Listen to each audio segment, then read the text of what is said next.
Chapter 001: Awakening the Golden Eyes. Before his grandfather passed away, he gave Shun Yi 3 instructions. First, learn about jade. Second, no stone gambling before the age of 20. Third, the ancestral jade pendant must be worn every day, and it must never be removed no matter what happens. That year, Shun Yi was 9 years old. He diligently followed all 3 instructions until his 20th birthday night, when something strange occurred. That night, Shun Yi had been sound asleep. Suddenly, an intense golden light flashed, stinging his eyes. When he awoke, he realized it was the ancestral pendant radiating light. Shun Yi had never witnessed such a phenomenon before. He picked up the pendant, intending to examine it closely. Unexpectedly, the pendant began heating up again, its temperature rising higher and higher like a tiny fireball, scorching Shun Yi's skin. Shun Yi was unbearably feverish, drenched in sweat from head to toe, half from the heat, half from the cold sweat of pain. He desperately wanted to rip off the pendant, but remembering his grandfather's warning, he clenched his teeth and endured, refusing to remove it even if it killed him. Crack! Suddenly, with a deafening explosion, the ancestral pendant shattered. Golden light erupted instantly as fragments flew everywhere. Shun Yi's ears rang violently, his mind spun like a top, and at last he blacked out. When he woke again, it was already noon the next day. Shun Yi was momentarily dazed before recalling the events of the previous night. Startled, he bolted upright and reached for the pendant, only to find the cord empty. Shun Yi looked around and saw the floor littered with fragments of jadeite, proving last night wasn't a dream. The pendant had truly exploded. But why would a perfectly good jade pendant suddenly shatter? Shun Yi couldn't figure it out. With a sigh, he got out of bed and began gathering the scattered pieces one by one. While doing so, he happened to glance at the mirror and froze. His once dark brown eyes now gleamed with a faint golden hue. Not only that, but these eyes also faintly emitted golden light, though not as intense as the golden glow from the pendant last night. Human eyes glowing was ultimately too bizarre. Shun Yi was startled and didn't even bother picking up the fragments, rushing instead to examine his eyes. But right then, the golden light in his eyes vanished, leaving only the pupils, still faintly golden no matter which way he looked. This is too strange, Shun Yi thought until his head ached, yet still couldn't figure out what was happening. At that moment, urgent knocking came from outside the door. Knock, knock, knock, knock, knock, knock. Shun Yi went to open the door first. Upon opening it, he saw that it was actually the landlady who had arrived. She was a beautiful woman in her 30s, with fair skin and attractive features, curvy in all the right places, though her temper was foul and her words venomous. Today she came to press Shun Yi for rent. Kid, when exactly do you plan to pay these 3 months' rent? Shun Yi was just about to respond, I'll definitely pay in a few days, when suddenly a golden light flashed before his eyes. Looking down, he realized it was emanating from the landlady's jade bracelet. It was a fine, glutinous jade bracelet of genuine green hue, quite valuable. Shun Yi had interacted with the landlady several times, always seeing her wear this bracelet, but this was the first time he'd witnessed it emit light. Both startled and puzzled, Shun Yi wondered why so many strange things had been happening since last night. First golden light flashing across his vision, now this glowing jade bracelet. Unable to contain his curiosity, he asked the landlady, Madam, since when does your bracelet glow like this? The landlady was taken aback and said, Bracelet glowing? What nonsense are you talking about, kid? Shun Yi was also startled and asked, Can't you see it? The landlady planted her hands on her hips. Today she was wearing a little camisole and a body-hugging skirt with high-heeled sandals, looking quite alluring, but unfortunately, she was a real shrew. She scolded Shun, Don't try any tricks, you little brat. Playing dumb won't get you out of paying rent. I'm only giving you 3 more days. If you don't pay up in 3 days, pack your bags and get out. I'm not running a charity here. With that, the tigress turned and left. Shun Yi's gaze followed her, not to watch the sway of her hips, but to get another look at that jade bangle. There was no mistaking it. The bangle was glowing. But Shun Yi knew jade, and he was certain this stone was no luminescent material. Combined with the strange condition of his own eyes, The whole situation was baffling, leaving Shun-Yi more confused the more he thought about it. By now it was past noon. Shun-Yi decided to put it out of his mind for the time being. He gathered the scattered fragments, washed up, and headed out to work. Shun-Yi was a food delivery guy. He'd already completed several deliveries earlier without any odd occurrences. But when delivering an order to an office building, something strange happened again. He saw the person coming to collect the order was a young woman in her early 20s, who was also wearing a jade bracelet. As Shun-Yi handed over the food, and the girl reached out to take it, he looked down and saw that her translucent flower car bracelet was also emitting a golden glow. "Ah!" Shun-Yi exclaimed in surprise, hurriedly asking the girl about the origins of her bracelet and why it was glowing. The girl blinked as if she didn't understand Shun-Yi's words and asked in return, "Glowing? What glowing?" Shun-Yi persisted. "Don't you see your bracelet emitting golden light?" The little girl shook her head, her naive expression clearly indicating she wasn't pretending. Shun-Yi was completely baffled. People came and went around him, yet Shun-Yi stood motionless, dumbfounded. Only when another flash of golden light caught his eye did he snap out of his daze. Following the glow, he spotted a female office worker passing by him, wearing a pair of jade earrings. The pair of earrings also emitted a faint golden light, and at the same time, Shun-Yi's eyes throbbed subtly, seemingly connected to the phenomenon. A thought flashed through Shun-Yi's mind. Could this be what novels describe as the golden pupil? Do jade pieces appear to glow gold in my vision? Intent on verifying his suspicion, Shun-Yi immediately rode his bike straight to the antique market street in Jiangqing. The street sold everything: antique paintings, porcelain, walnuts, and numerous jade shops. Shun-Yi randomly picked a shop and stepped inside. Instantly, his vision was dazzled by golden radiance. Every uncut jadeite stone and finished jade product in the entire store was emitting golden light. Each glow was faint on its own, but combined, the sight became utterly spectacular. Shun-Yi's heart pounded wildly, 3 parts astonishment, 7 parts ecstasy. Because he knew full well this was exactly what novels described as the golden pupil. Jade would shine with golden light in his eyes. With this ability, wouldn't gambling on raw stones be a sure bet? The only pity is that the golden pupils can only detect whether there's jadeite present, but not its quantity or quality. Still, it's incredibly powerful. Having figured this out, Shun-Yi walked to a corner of the jade shop. There lay a pile of discarded scraps, some already cut open, others still with their outer shells intact. Closing his eyes to steady his mind and taking a deep breath, Shun-Yi reopened his golden pupils and gazed at the waste materials on the ground. Most of the waste material remained exactly as it had been before, appearing completely devoid of any trace of green to the naked eye.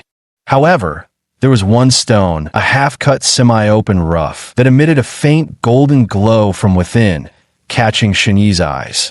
Both startled and elated, Shun-Yi thought, this must be the one. Whether the golden pupil truly works will depend on the quality of this stone. So Shun-Yi called over the shop owner, intending to gamble on this very stone. Chapter 002, First Attempt at Stone Gambling. Chapter 002, First Attempt at Jade Gambling. The owner of this jade shop was a burly man. Upon hearing Shun-Yi's words, he slowly walked over, his expression suggesting little interest. From the moment Shun-Yi entered, the shop owner had sized him up and dismissed him as a poor kid with nothing worth squeezing. When he noticed Shun-Yi standing by the scrap pile, he paid him even less mind. The boss asked, "Which stone are you betting on?" Shun-Yi raised his hand and pointed directly at the half-exposed material emitting golden light. The boss remained expressionless, not even bothering to glance. After all, none were worth much. They were all the same anyway, so he casually replied, "That one? 800. Yet Shun-Yi was serious. This was his first time gambling on stones, and whether the golden pupil could truly help him spot undervalued gems depended entirely on the outcome of this bet. Shun-Yi said, 800 is too expensive. I can only pay 50. Hearing this, the boss finally raised an eyebrow. His interest peaked. In the jadeite trade, there are many intricacies, one of which is pricing. Sellers may casually shout out any price for raw stones, but buyers shouldn't take it at face value. They should assess the stone's true worth before making an offer. For example, a raw piece of jadeite might be tagged at 100,000 or even a million. If a buyer only sees 20,000 worth of value, then they bid 20,000. The seller won't be offended because sellers also have their calculations. They too trade stones based on their judgment. But one thing's for certain, once both parties reach an agreement and the seller accepts the 20,000 yuan offer, if the buyer goes back on their word, a dispute is unavoidable. Now the shop owner saw that although Shun Yi looked like a penniless kid, his boldness in bargaining showed he was no novice. That being said, in the end, Shun Yi was betting on waste material, hardly worth giving much thought to. The boss yawned and said, "Fine, 50 it is. Deal." Shun Yi was tense. As he pulled out the money to pay, he wondered whether the stone was genuine and if his GoldenEye ability really worked. With the stone in hand, Shun Yi couldn't wait. He immediately asked the boss to cut it. The boss nodded and led Shun Yi to the workshop in the back room. Inside stood a large stone cutting machine with a sharp blade lubricated by engine oil. The boss placed the stone on the machine, a flat, square block with a cut on its right side. The cut surface was dull gray, showing no signs of jadeite, looking no different from an ordinary roadside rock. Then he asked Shun Yi, "How do you want to cut?" Eager for speed, Shun Yi replied, "A vertical slice. Split it right down the middle." The boss flipped the switch, and the cutting began. The moment the saw blade met the stone's surface, sparks flew with a deafening roar. In an instant, the stone was cleanly halved. The boss wasn't in a hurry to check the results. What trouble could there be? So he leisurely lit a cigarette first. Shun Yi couldn't wait any longer. Ignoring the debris and grease on the stone, he immediately pried apart the two halves to examine the cross-section. There, floating right at the center of both cross-sections, was a green ribbon. About the length and width of a forefinger, its color was relatively pale, but it was unmistakably a color band. The area surrounding this green ribbon showed semi-transparent base material, reaching the quality of low-grade, glutinous rice jadeite, and this was supposed to be worthless scrap material. Shun Yi spent only $50 on it, even though the rest of the piece was garbage material riddled with stains, impurities, and massive cracks.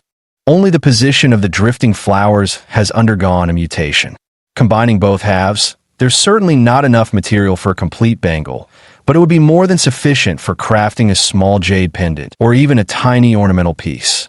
Seeing this, Shun Yi was utterly stunned. After a quick mental calculation, he realized this supposed scrap was worth at least 20 to 30,000 yuan, sending him into a frenzy of delight. Not to mention the GoldenEye's first victory. This proved that gambling on raw jade and striking it rich overnight was truly possible now. Marvelous, simply marvelous. Shun Yi's exclamations piqued the curiosity of the jade shop owner. Just as the owner was about to ask, "Young man, what has you so delighted?" he lowered his gaze and spotted a floating green ribbon emanating from the stone in Shun Yi's hand. The owner stood dumbfounded. After repeated inspection, the granular texture of the cut surface unmistakably revealed a coarse, glutinous jade variant. Though the floating green patterns appeared somewhat pale in hue, their pristine elegance would undoubtedly command a respectable price in the marketplace. If it had been any other stone that revealed this green streak, the shop owner wouldn't have been so shocked. But this was a worthless scrap. $50 for jade worth 20 to 30,000. A 200-fold profit was already an explosive jackpot.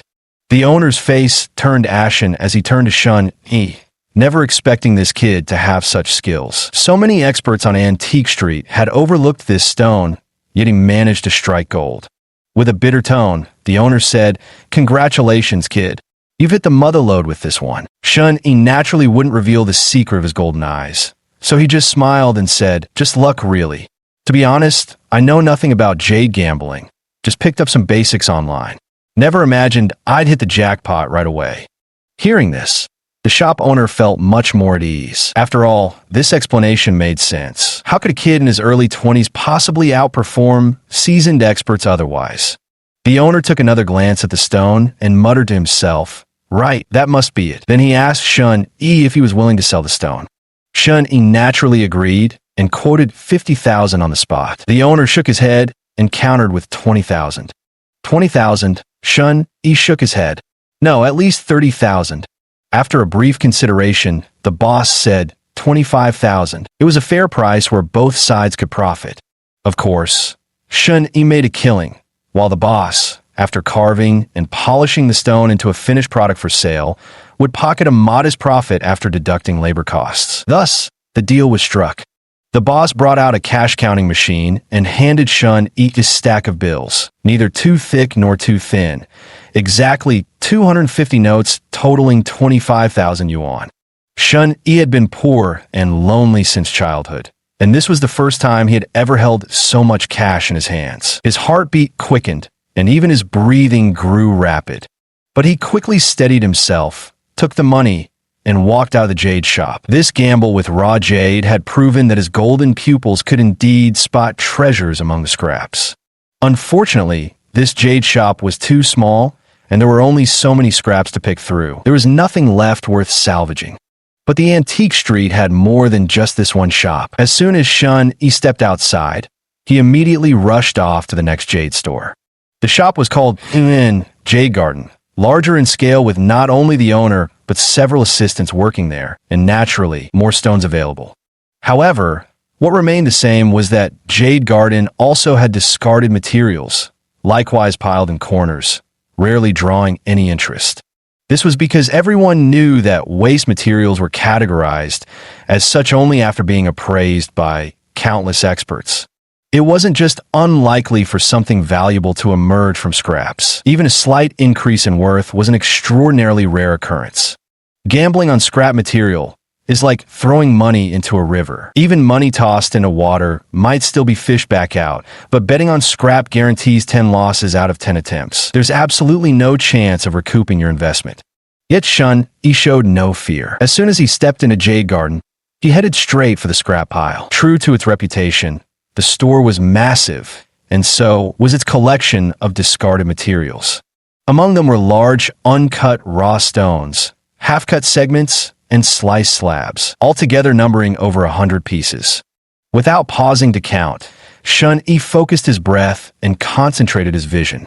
As a faint stinging sensation accompanied the activation, his golden pupils flared to life. Chapter 003. Scoring a Lucky Find. Chapter 003. Spotting hidden treasure with golden vision. As Shun Yi's gaze swept over the pile of waste materials, he thought, amidst so many stones here, there must surely be some overlooked gems. Indeed, among the 100 or so discarded pieces, another stone gleamed with golden radiance. Overjoyed, Shun Yi glanced around. The shop had its manager and clerks, along with several gambling stone enthusiasts, but fortunately, no one paid him any attention. Regaining his composure, Shun Yi suppressed his smile and deliberately picked up that stone with feigned nonchalance. The top and left side of the stone had been cut once each, with the exposed surfaces revealed disorganized texture riddled with cracks, particularly upon close inspection, showing no signs of jadeite. Presumably, the original owner had concluded this wasn't rough jade material and abandoned further work, casually discarding it. Shun Yi thought, what luck for me. As long as the golden pupil doesn't fail, this stone must hold secrets. Shun Yi called the shopkeeper over and declared he wanted to gamble on this stone. With astonishing audacity, the shopkeeper demanded 8,000 for it. Shun Yi wasn't angry, knowing this was how things worked in the trade. Each person relied on their own discernment. If one's judgment failed and they were deceived or missed an opportunity, they had no one to blame but themselves. Shun Yi glanced at the stone and countered with just 100. The shop owner insisted on 150. The price was fair, so Shun Yi took 200 from the 25,000 he'd just earned and settled the bill with the owner. The owner wrote out the receipt, finalizing the transaction. Without hesitation, Shun Yi then requested to split the stone clean down the middle. Entering the workshop, the machines roared to life. With one cut of the saw, the stone split in two, revealing a streak of green slightly left of center. The green streak was elongated, about half the size of a palm, set against a clean base, suggesting it might penetrate deeper. Seizing the opportunity, Shun Yi prepared to make a second cut, following where the green might spread further. Even without further cutting, just based on this first split revealing green spotting and exposing the partly new, partly aged glutinous base with minimal cracks, this stone could already fetch between 80 to 100,000 yuan. Shun Yi's judgment had been correct. When the second cut was made, the green patches indeed spread further. Though not extensively, it was enough to outline a bracelet's position. Shun Yi let out a long breath of relief. Now, negotiating with the stunned shopkeeper beside him, he felt even more confident. In the end, this piece of stone fetched Shun Yi a price of 130,000 yuan, all in cash, so much that he could barely hold it. The manager of Jade Garden prepared a craft paper bag to contain such a thick stack of money. Shun Yi added the previously 125,000 yuan into the bag and tucked it all into his chest pocket. The weight was so substantial that it sagged heavily downward. Shun Yi finally understood why bosses always carried briefcases. Money really does take up a lot of space. Yet despite Tsuyu Garden being such a large store, even with his golden eye activated, Shun Yi could only find this single piece of scrap material worth salvaging. No matter. Tucking the bag of cash under his arm, Shun Yi left Tsuyu Garden to scout out his next treasure hunting spot. That proved no challenge at all. A quick search on his phone map revealed the entire Antique Street's cluster of jade shops, their names and locations laid out clearly before him. Shun Yi rode his electric scooter and quickly found the next shop nearby. This place was even smaller, just a tiny storefront that looked no different from a convenience store from the outside. But as he stepped inside, he discovered a hidden world. There was another courtyard inside, filled with piles of stones. The boss was in his 40s, and with no other customers around at the moment, he didn't pay much attention to Shun Yi, who was just a delivery guy. The three bosses I encountered today were all like this. This one even shooed Shun Yi away, saying food delivery workers weren't allowed inside, probably to prevent theft. Shun Yi pondered for a moment and suddenly realized the truth in the old saying, asterisk Buddha needs gilding, and man needs dressing. Asterisk, wearing his delivery uniform, it was no wonder everyone looked down on him. Shun Yi wasn't particularly bothered. He glanced around the shop first, taking in the shelves filled with finished jade pieces, with just a few raw stones here and there, each faintly tinged with green. But these fine goods weren't Shun Yi's target. Wanting to find scrap material, he asked the shopkeeper, "Got any cheap stones in the shop?" The shopkeeper seemed somewhat irritated, probably because business wasn't going well. Unable to compete with those larger stores, he must have been feeling quite agitated. But the boss still stirred and said there were some stones in the yard, asking Shun Yi to come take a look with him. Even a fly's worth of meat is still flesh. The boss didn't take Shun Yi, this penniless kid, seriously. But if he could make some money, why not do the deal? Entering the yard, there stood a shed housing scattered stones strewn haphazardly on the ground, like lumps of coal piled in old homes. The stones varied in size, though the largest was only about fist-sized. Keeping his composure, Shun Yi activated his golden pupils to scan all the stones in the shed as he crouched down, casually picking up a few to feign examination. The boss stood by idly, unconcerned about Shun Yi potentially stealing these rough stones. After all, every batch in this shed was sold by weight. They had passed through countless hands before ending up here. Even if there truly were treasures hidden among them, they would have long been picked out by middlemen along the way. The boss paid no mind, silently hoping Shun Yi would buy more pieces to earn a little extra profit from him. But the moment Shun Yi activated his golden pupils, his vision initially darkened. Yet after rummaging through the pile and disturbing the top layer of stones, a sudden golden gleam flickered before his eyes. A smile tugged at Shun Yi's lips as he realized he'd stumbled upon another hidden gem. Leaning forward, he picked out the rough stone glimmering with golden light. The stone was no larger than half a palm, clad in bluish-black skin with a smooth surface. Though some areas had a slightly gritty texture, overall it appeared utterly unremarkable. It resembled nothing more than an ordinary pebble one might casually pick up from a seaside gravel beach. Hardly what you'd expect from a jadeite rough. Yet the golden glow confirmed by his golden pupils left no room for doubt. "Boss," Shun Yi called out, "I'd like to try my luck with this one. Name your price." The shopkeeper hesitated slightly, feeling too embarrassed to quote too high a price. So he said, 500 per piece. If you're betting on 3, I'll make it 1,000. Shun Yi replied, I only want this one. 500 is too expensive. I'll give you 30 plus 5 for cutting the stone, 35 in total. Deal. Drawing from his previous experiences, Shun Yi bargained even more confidently and aggressively. The shopkeeper was surprised and asked, do you know jade gambling? Shun Yi said, I've studied it a little. Worried the shopkeeper might grow suspicious and refuse to sell, he added, can't afford the expensive ones, so I'm just scratching the itch with cheaper stones, like buying a lottery ticket.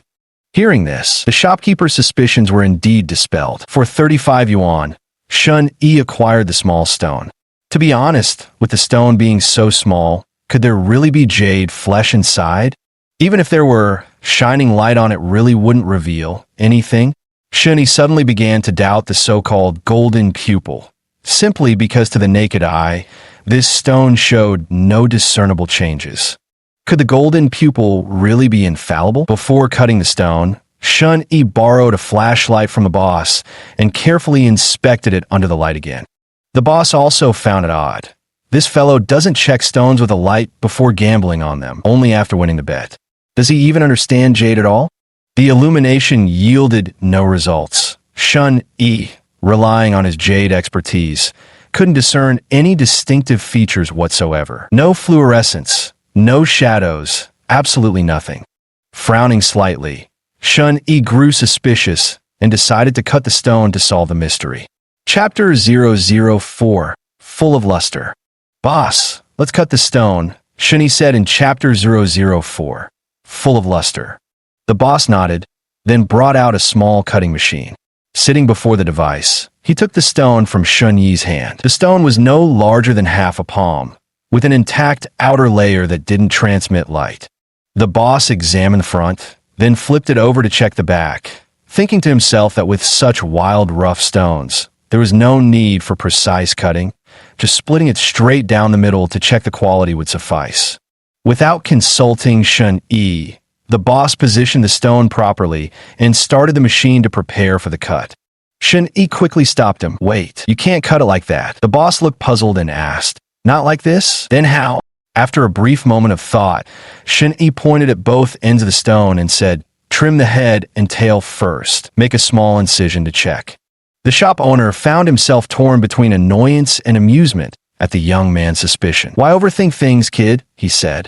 With that kind of cutting method, do you really think the stone might spawn something magical? Are you afraid of ruining it? Shun Yi's expression turned serious as he nodded and said, I'm not entirely sure either, but what if? It never hurts to be cautious. The boss added, but you're only giving me 35. If you want a careful cut, you'll have to pay extra. Without hesitation, Shun Yi pulled out a 50 yuan bill from his pocket and slapped it on the counter before the shop owner. The owner was stunned. He never expected this kid to have such audacity, though it seemed rather delusional. Did he really think good jadeite could be found in scrap material? Oh well, the owner took the money and decided to humor Shun Yi, cutting the stone exactly as instructed. Shun Yi wanted to trim both ends first to get a better look. The owner operated the cutting machine, and with 2 swift slices, the small sections at both ends were removed. Shun Yi immediately picked up the stone and examined the cut surfaces. Both ends appeared dull gray, and upon closer inspection, the stone's grain resembled mist flesh, yet not quite. Shun Yi then picked up the discarded head and tail pieces again, activating his golden pupils to examine them. The small stone fragments appeared completely lackluster, showing no trace of jade. Looking back at the main stone body, it still emitted golden light, though to the naked eye it hardly seemed capable of producing high-grade emerald. Shun Yi decided to cut again, this time more carefully, intending to shave off the thick, slightly sandy skin from the stone's top layer. It was a delicate task, but the boss was skilled. After taking the money, he put his heart into the job. The boss secured the stone vertically before lowering the saw blade to gradually grind away its outer layer. After each section was polished, Shun Yi insisted on stopping to inspect it, terrified that over-grinding might damage the scarce jade flesh within. Stop, let me see. All right, keep going. A while later, Shun Yi shouted again, stop again. I need another look. Still not right. Continue. When Shun Yi called stop for the third time, the shop owner was already impatient and about to complain. Young man, why don't we just grind off all the outer layers first before checking the stone? Before the words could leave his mouth, a glimpse of green suddenly caught the owner's eye.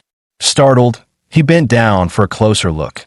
Through that layer of grayish-black haze at the stone's core, there truly was a faint emerald glow emerging. Shun Yi spotted it too. Shun immediately pulled out a flashlight, leaned down, and shone it inside. Sure enough, a vibrant green radiance illuminated back. Even through the hazy layer, that green glow appeared pure and mellow, precisely the effect only high-quality jadeite of waxy green grade or above could produce. Shun Yi was both shocked and delighted, while the boss was utterly stunned. The two exchanged a glance, both knowing the stone was about to explode.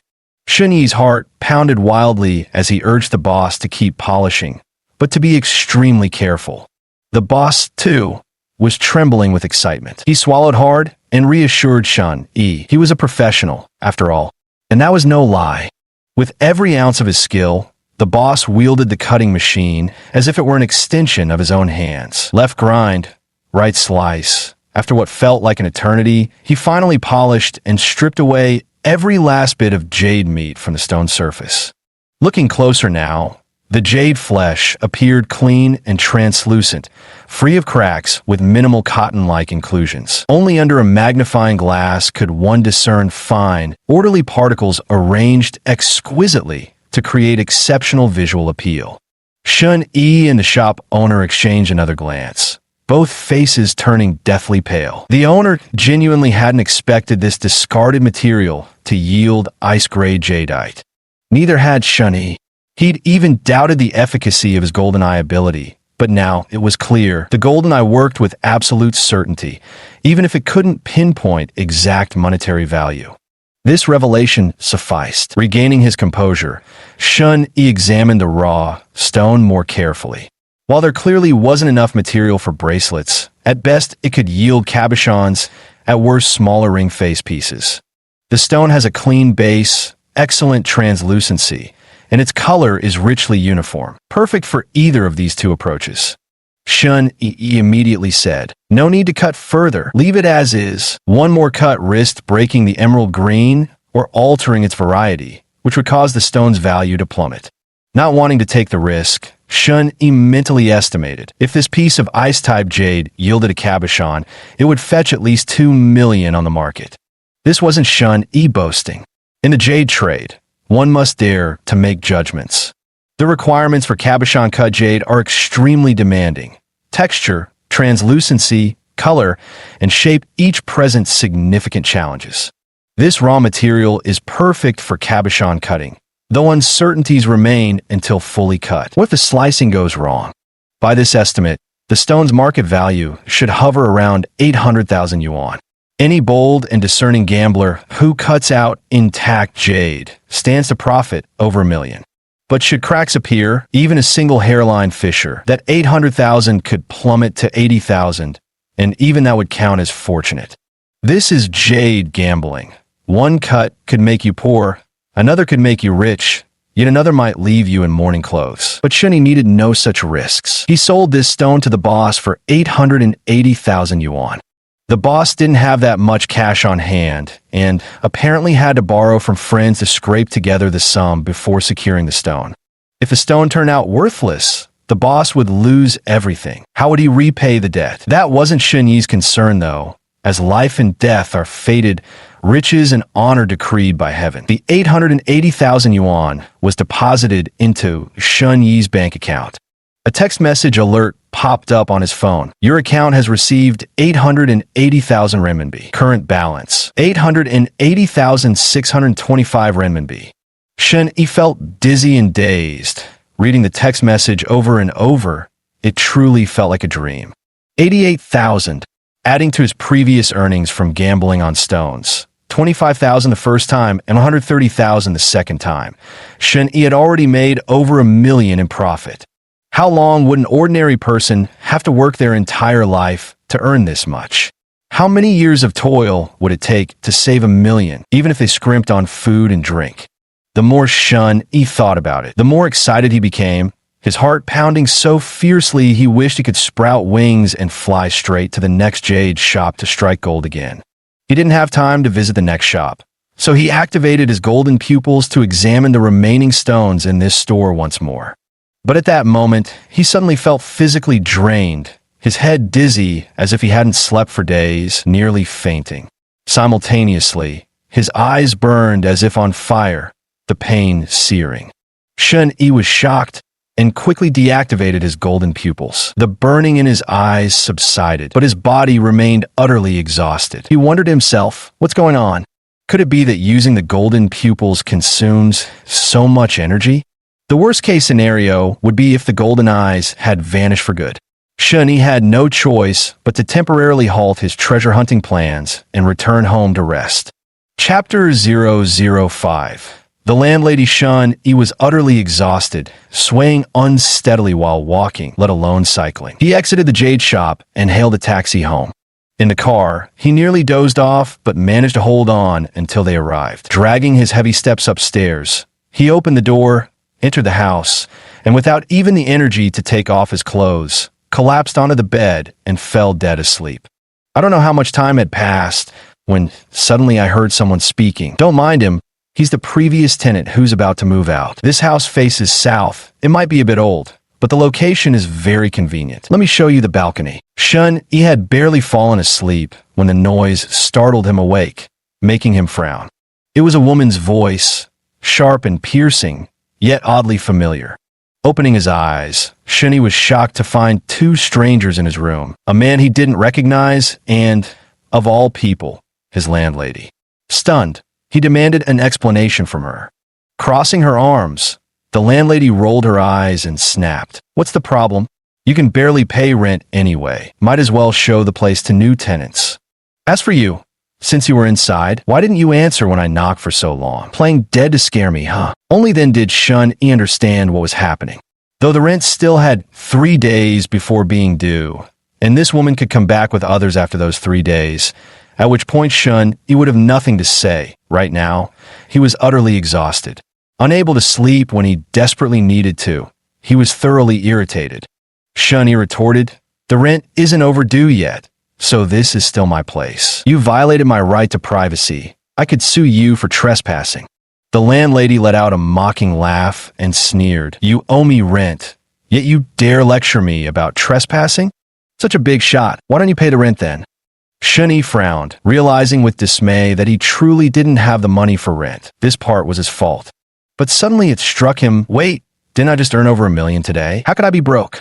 Turns out Shun Yi was still half asleep and had completely forgotten about his windfall from the jade gambling. He quickly grabbed his phone, opened the banking app, and checked his account balance. The account showed digits counting up from ones to tens, hundreds, thousands. Indeed, there was over 800,000 in savings, plus more than 100,000 in cash, a grand total of nearly $1 million. Shun Yi couldn't help but laugh at himself, amused by how muddled he'd been from sleep, enough to make a fool of himself in front of others. With money in his pocket, his mind was at ease. Shun Yi pulled out the craft paper envelope stuffed with cash from his pocket. Initially intending to take out a few bills, he changed his mind and instead poured all the money onto the bed. The money wasn't bundled. Over 150,000 in cash poured out like a waterfall with a rustling sound, scattering across the bed. The landlady's eyes nearly popped out of her head. "You? Where the hell did a kid like you get so much money?" Shun Yi smiled slightly, thoroughly enjoying the stupefied look on the woman's face. "Take whatever I owe you," he said. "No need to hold back." The landlady swallowed hard, tempted to take the money but wary of a trap. Yet seeing Shun Yi drowsily blinking and yawning, she finally relaxed a little. Tossing her head with feigned boldness, she stepped forward to claim the cash. "The rent is $1,400 a month, and you owe for 3 months, so that's $4,200. Utilities are separate, around $300 this month, but I'll just charge you $300, so the total comes to $4,500. As she spoke, the landlady took the money. Just then, Shun Yi reached out and grabbed her wrist. The woman let out a startled cry, but there was something oddly sultry in her tone, downright provocative. Shun Yi smirked. You took the money, so we're square now, right? Then how about the fact that you barged into my place while I was renting it, disturbing my sleep? How exactly do you reckon we settle that debt?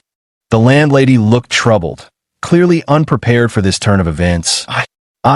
Shun Yi smiled again. I won't make this difficult for you.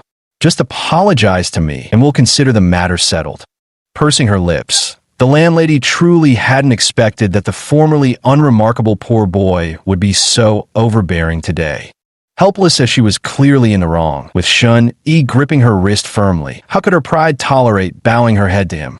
Suddenly, Shun Yi reached out with his left hand, grabbed a wad of cash, must have been 12 or 1,300 yuan, rolled it into a ball, and stuffed it down the landlady's collar.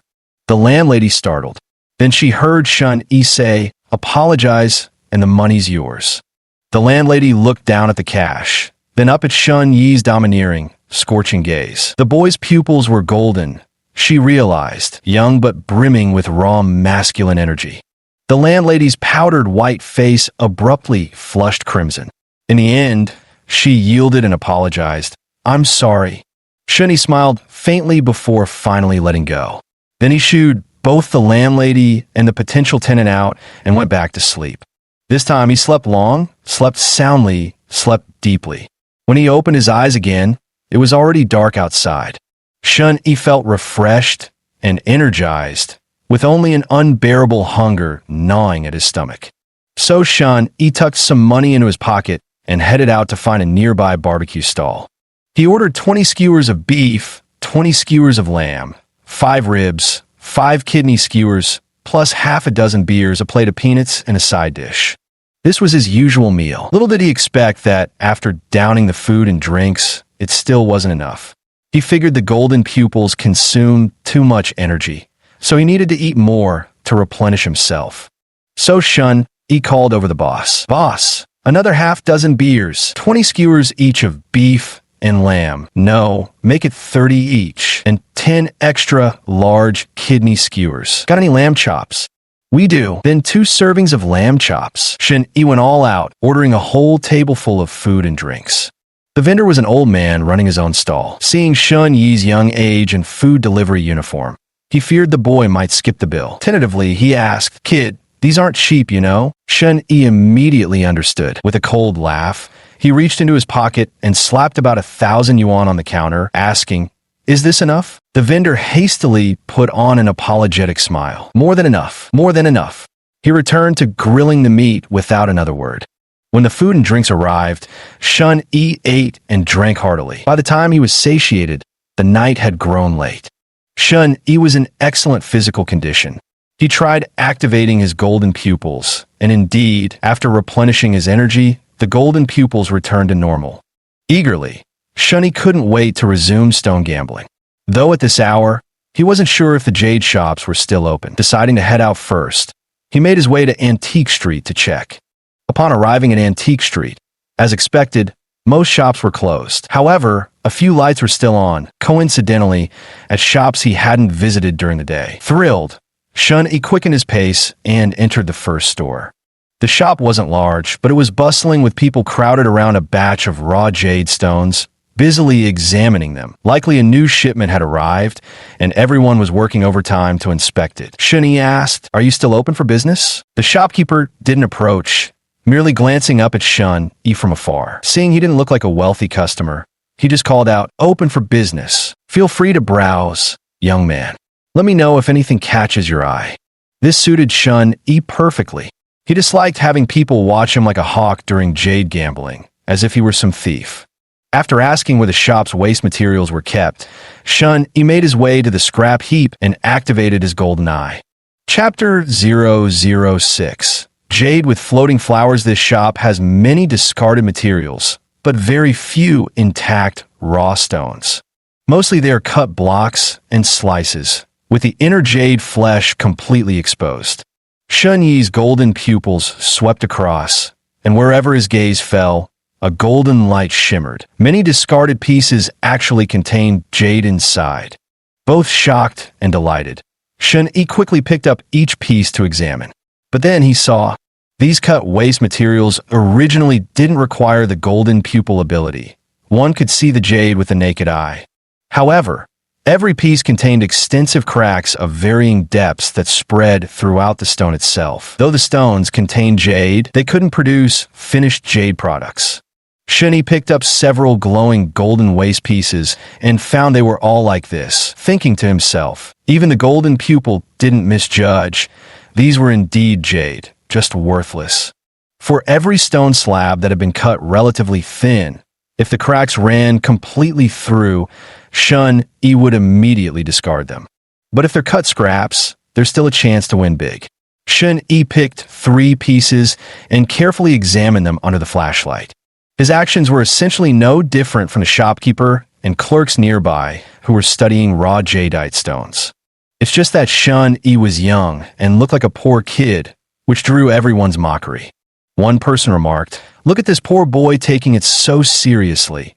Even brought his own flashlight." Another person mocked, "Putting on airs, are we?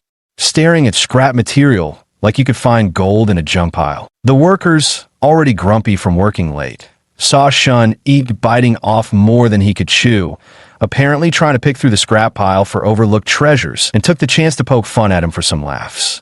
Shun was completely absorbed in studying the scraps, completely deaf to their taunts.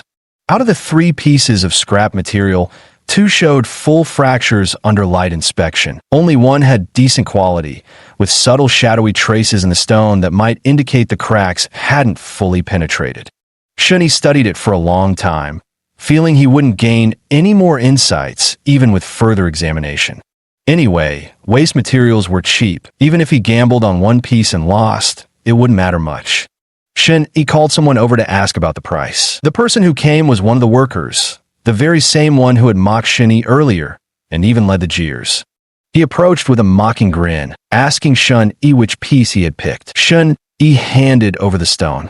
The assistant didn't bother looking closely, thinking to himself, "Anyway, all this waste material has been sifted through multiple times by the boss and masters. This kid's about my age. What skills could he possibly have to pick out treasures from the scrap pile?"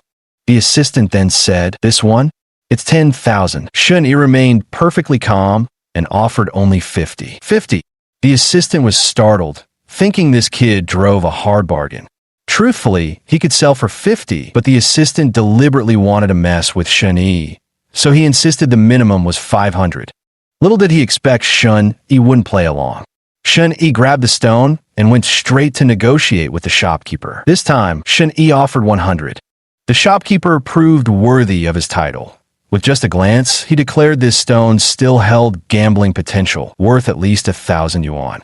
But Shun countered, 500, take it or leave it. With that, he turned to leave. After a moment's thought, the shopkeeper called him back, agreeing to 500. Thus the deal was struck. Shun paid up and began cutting the stone on the spot. His blade found precisely the fissure where the light had fractured within the jade, the exact spot he targeted. Only here could there possibly be a small, intact piece of jade flesh, though the probability was extremely low. To be honest, Shun had no expectations at all, and the stone-cutting result confirmed it. Once cut open, the interior was again riddled with cracks. Though this was technically still jade, it held no value whatsoever. Even if given to Shun for free, he would find it too heavy to bother with, preferring to discard it rather than carry it around. Just as expected, the stone proved worthless. The workers who had mocked Shun earlier now gloated with smug smiles on their faces. Shun wasn't angry at all. After all, this cracked stone was never his target. He returned from the workshop and picked another stone from the scrap pile. This stone was a rare Mengtu stone, an uncut jadeite rough with completely intact skin, never sliced or opened.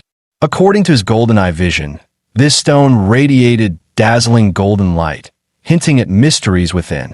But outwardly, it bore little resemblance to jadeite rough. Rather, it looked 90% like Nanjing rainflower stones, those common river or seaside pebbles. The stone had an attractive tan yellow color with smooth, clean skin, yet displayed none of a jadeite rough's typical characteristics. Forget pine flowers or python belts. There wasn't the slightest hint of green nor any sand-like texture. This kind of stone is truly the sort that gets tossed aside without a second glance. Anyone who mistakes it for jadeite rough must be either a novice or downright insane. Yet Shun took out $20 and bought what others saw as worthless scrap. His golden, I told him this might be hidden treasure. Sure enough, when the stone was sent to the workshop and split clean down the middle, a fist-sized patch of floating flowers bloomed just left of center. Never mind that blue-tinted emerald floral pattern. Just the surrounding 70% transparent waxy base alone made this rock worth over $100,000. The outermost layer of the stone was covered in thick skin, beneath which lay a 3-finger-wide layer of foggy flesh. Beyond that lay the true jade meat.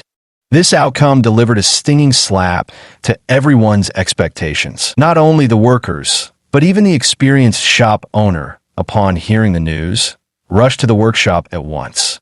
Let me see. Good heavens, how can this be? The owner, surnamed Lin, was an open-minded man, not one to be a sore loser, but he simply couldn't make sense of it. He asked Shun, "Young man, how did you see that this stone held such mysteries within?" Shun lied, "I don't know much about jadeite either. I just thought the skin color was beautiful, so I gambled on it." In truth, it was all thanks to his golden pupil. But how could Shun possibly reveal such a secret? After much deliberation, shopkeeper Lin concluded this was the only plausible explanation. The stone had a waxy base with minor cracks, but with careful planning, they could all be avoided. He estimated its value at around 150,000 yuan. Shopkeeper Lin offered 80,000 yuan to buy the stone from Shun. How could Shun fall for that? He immediately countered with 150,000. Shopkeeper Lin replied, 100,000. Shun shook his head, just 150,000. If you think it's too expensive, then forget it. With that, Shun picked up the stone and prepared to leave again. After some thought, shopkeeper Lin ultimately stopped Shun and agreed to his asking price. The full payment of 150,000 was transferred into Shun Yi's account. After receiving the bank notification message, Shun handed the stone over to shopkeeper Lin, shook his hand, and then left the jade store to visit the few other shops that remained open late into the night. As he passed through the lobby on his way out, the clerks who had openly or covertly mocked Shun earlier were now dumbstruck upon hearing the news of the exploding stone. Not only did they dare not speak, but they couldn't even bring themselves to look Shun in the eye. Shun couldn't be bothered to argue with them. He'd rather spend his time spotting more bargains to make money. Without delay, Shun headed straight to the next jade shop. This shop had quite the reputation, named Golden Jade Pavilion. It boasted a large storefront and luxurious decor, undoubtedly one of the top-tier establishments in the antique street. As Shun stepped inside, he nearly bumped into a man exiting the shop. Judging by his appearance, the man seemed to be from Southeast Asia, muttering something incomprehensible in a non-Chinese language. Chapter 007, Wax Skin Stone. Chapter 007, Wax Skin Stone. Shun saw the Southeast Asian man talking on the phone, murmuring something unintelligible as he left the Golden Jade Pavilion and boarded a Mercedes-Benz van. The vehicle didn't drive far before stopping in front of another jadeite shop at the end of the street. From a distance, Shun watched as the Southeast Asian man got out of the car and entered that store. He guessed this guy must either be a jade buyer or a jade merchant. Shun stepped into the Golden Jade Pavilion. The main hall was piled high with rough jade stones of various colors and shapes, each possessing an exceptionally fine outer appearance. Unable to resist, Shun activated his golden pupils. Every raw stone instantly radiated with golden light. Even without the golden pupils, the quality could be discerned from the stone's outer crust alone. But with his special vision activated, his certainty became absolute. Just then, a middle-aged man approached, asking Shun his business. If he was delivering food, he could just leave it behind and go. Shun replied, "I'm not delivering. I'm here to gamble on jade." The man said, "We just received a batch of new goods tonight, fresh from Myanmar, so we're quite busy. Please feel free to browse on your own. If our service is lacking, please forgive us." Shun nodded, thinking this man was quite courteous, and asked, "I don't have much money. I like to look at some cheap stones. Do you happen to have any waste material here?" Hearing this, the man didn't look down on Shun. Instead, he led him to the store's rough stone section, which aside from waste material, also contained some stones priced at 10 to 20,000 yuan. The man said, "Take your time looking. Let me know when you've made your choice." With that, he walked away. No wonder Jin Yuge is the top jade shop on this street. Just look at this level of service. But this is the stone gambling business, not a foot massage parlor. No matter how good the service is, it all comes down to the stones themselves in the end. Shun Yi glanced at the stones before him and surveyed his surroundings. He realized Jin Yuge mostly sold finished jade products, followed by high-quality raw stones. These cheap stones were the rarest finds here. Only a handful were currently displayed. Activating his golden eye, he noticed some truly emitted golden light, but they were all raw stones already placed on the shelves. The scrap pile on the ground remained dull and lackluster, indicating no potential treasures to be found. He then shifted his gaze to the shelves.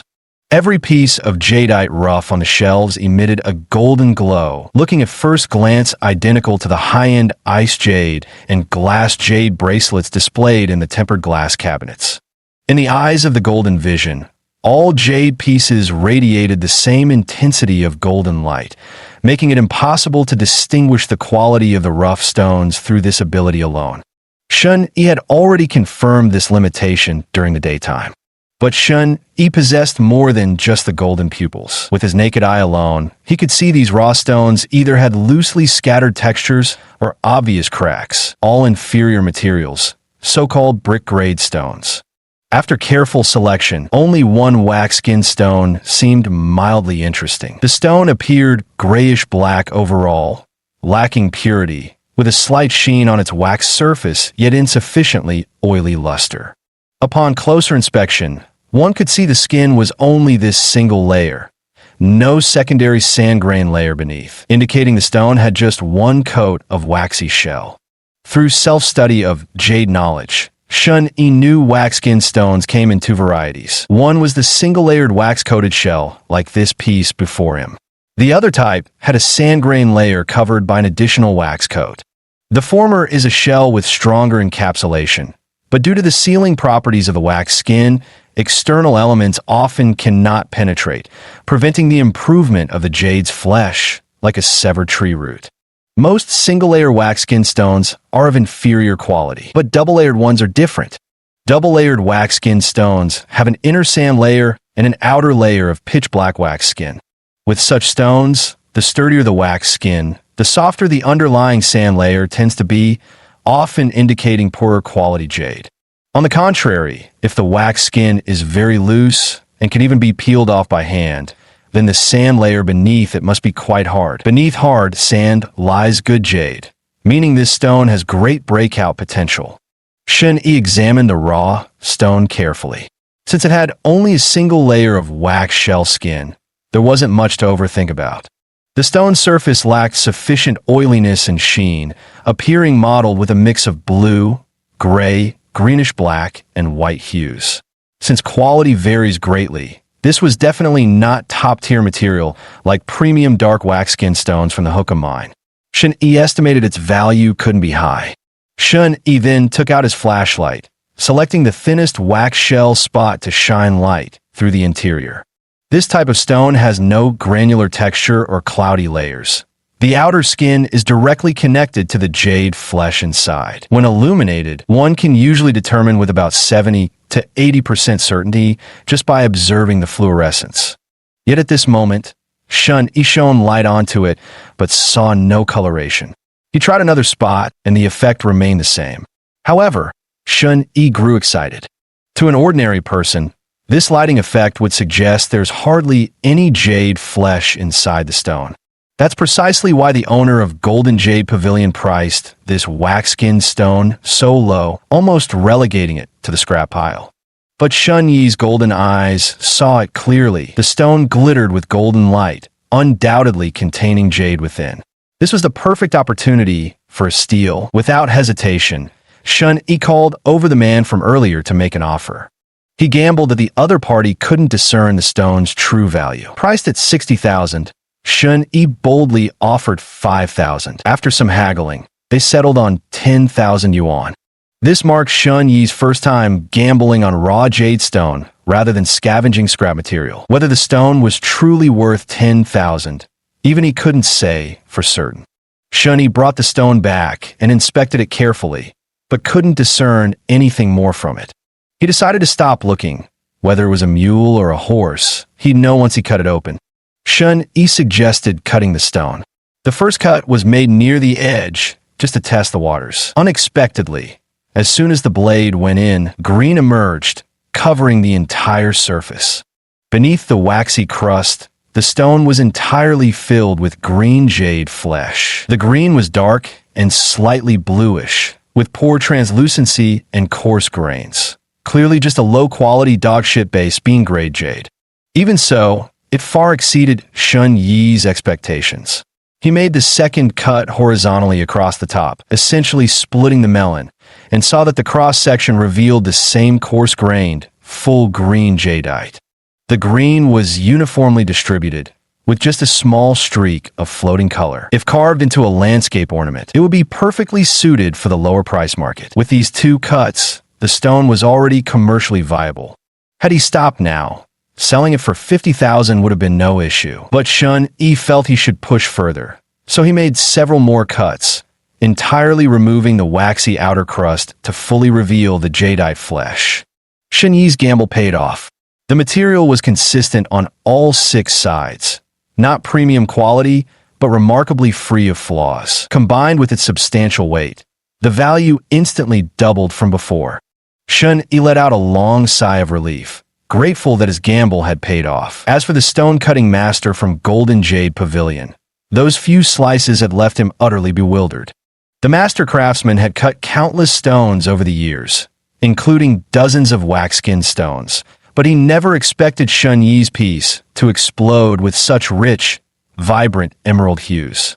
The old master's hands trembled slightly as he cradled the cut jade piece, studying it for a long moment. Slowly removing his reading glasses, he turned back to Shun Yi and shook his head, muttering something under his breath. Soon after, the proprietor of the Golden Jade Pavilion arrived. It turned out to be the middle-aged man who had just attended to Shun Yi earlier. He looked at the cut material. Had he not heard the old master say it himself, he would never believe it was the same wax-skinned stone he had examined repeatedly.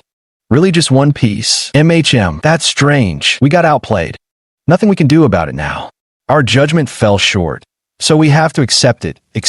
They glanced at Shun Yi, wondering if this kid might actually be an expert. But after turning it over in their minds, they concluded it must have been sheer luck.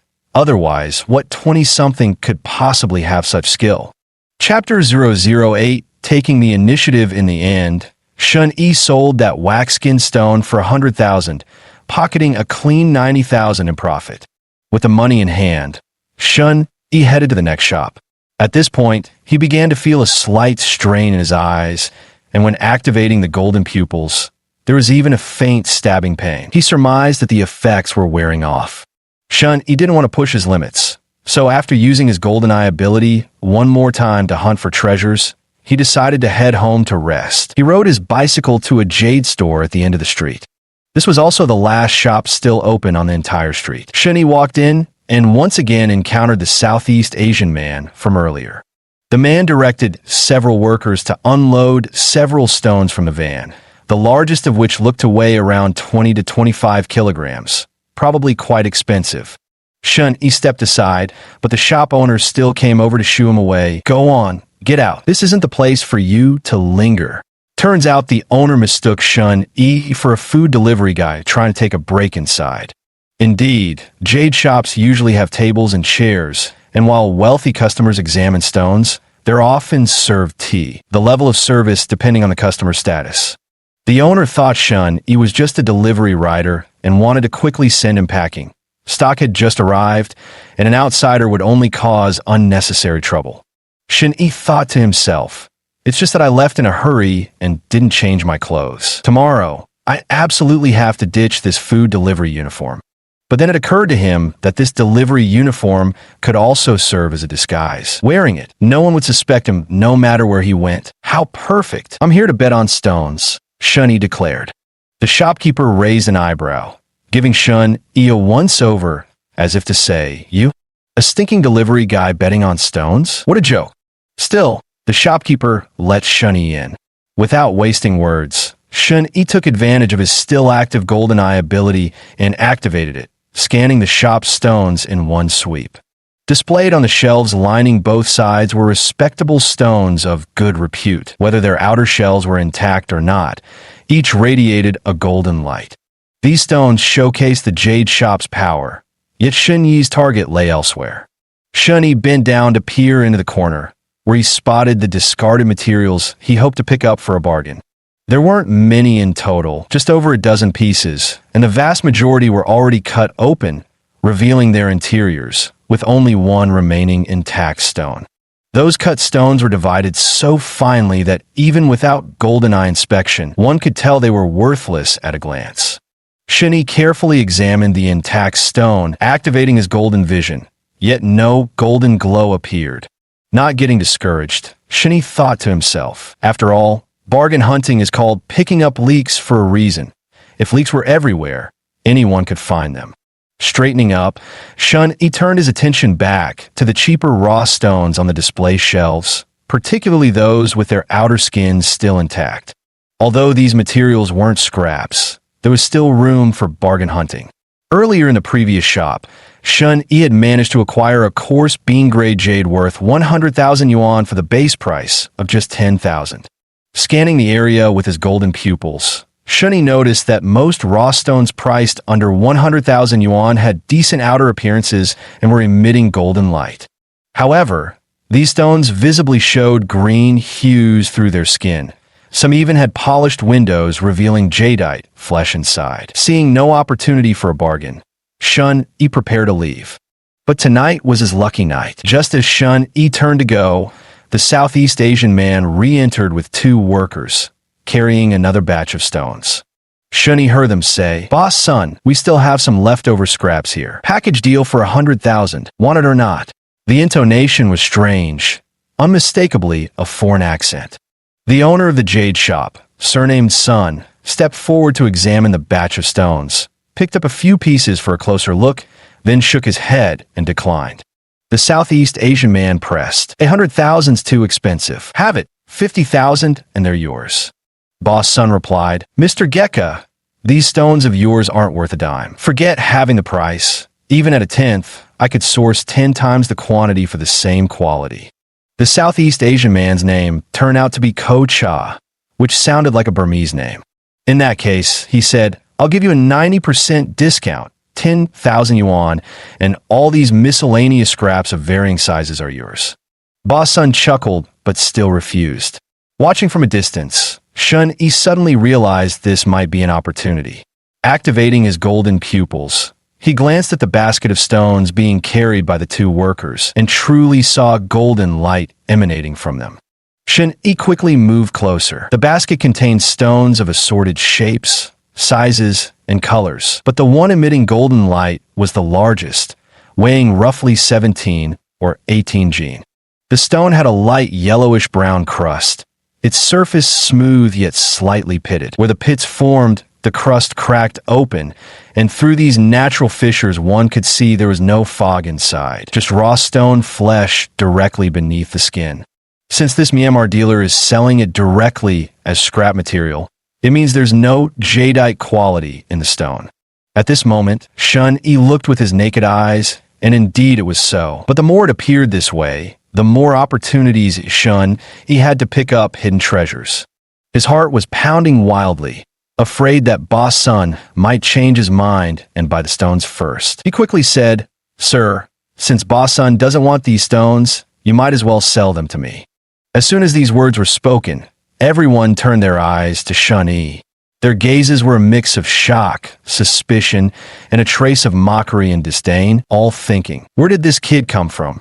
Boss Sun's face darkened further, inwardly fuming. "So this kid is going to snatch it away from under my nose? How dare he look down on me like this?"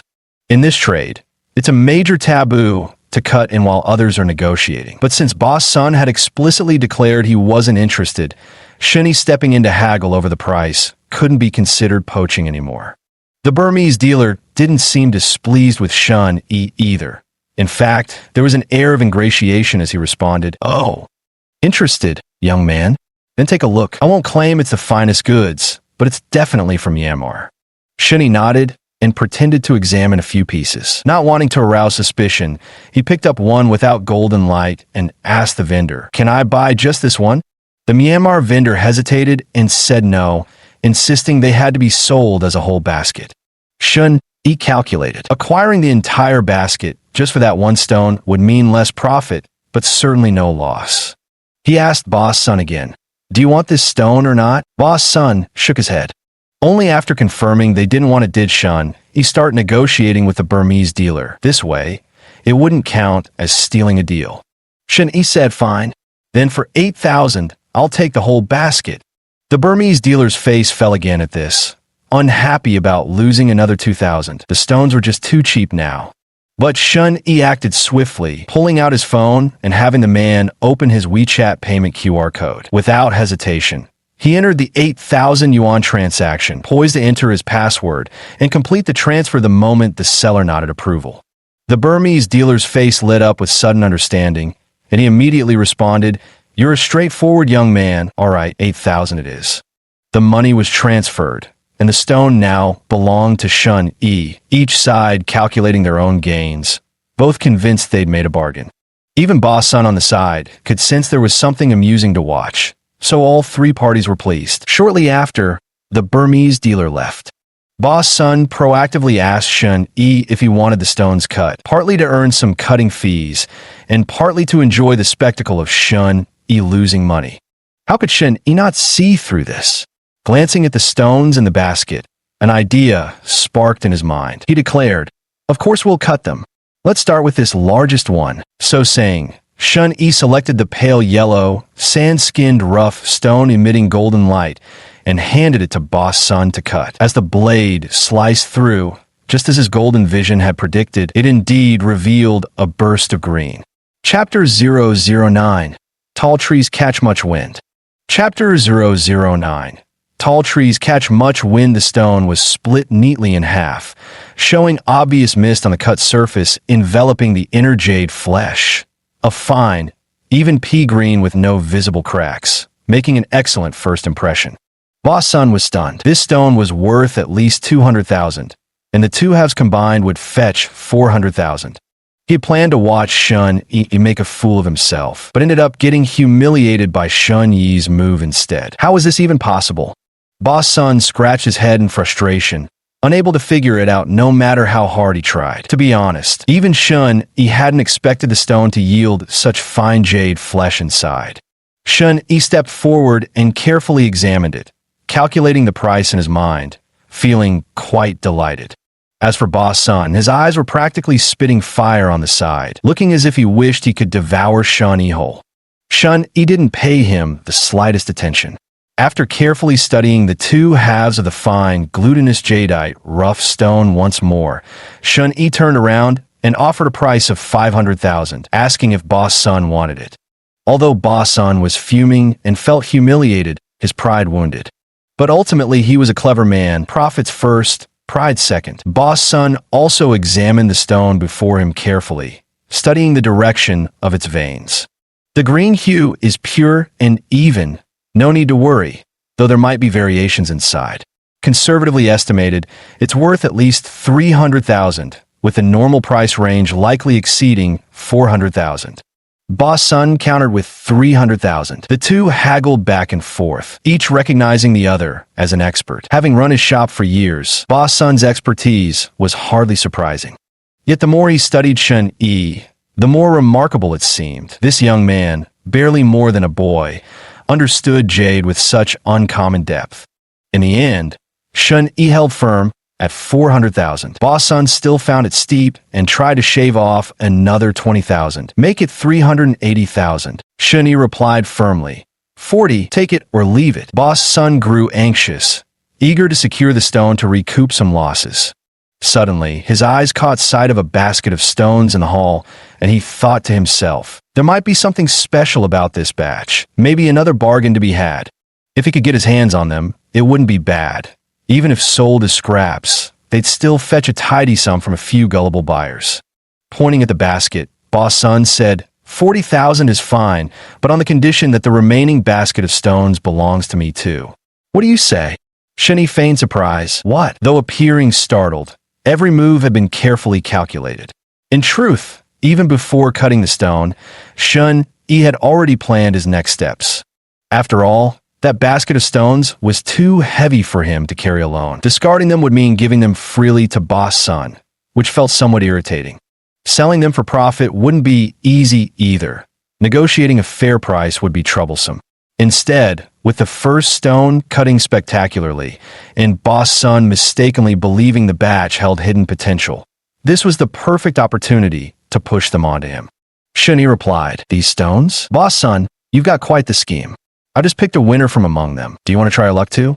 Boss Sun, having his thoughts exposed, showed a trace of embarrassment. At this moment, Shun Yi smiled again and said, "We can use it as collateral, but you'll need to add another 10,000. Boss Sun was stunned. "Wouldn't that make the total price 410,000? How is that any different from me, spending 10,000 to buy your stone?"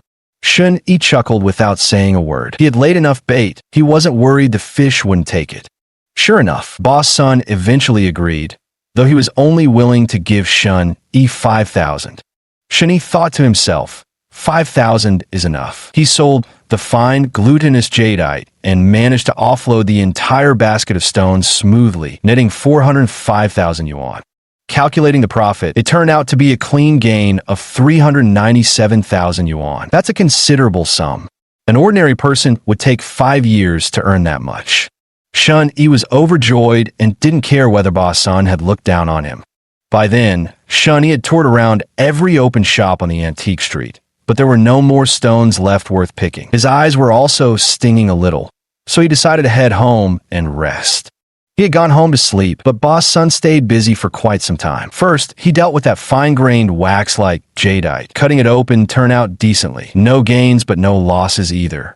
Later, he picked a few more pieces from that basket of scrap material to cut, only to be frustrated. Every single one turned out worthless.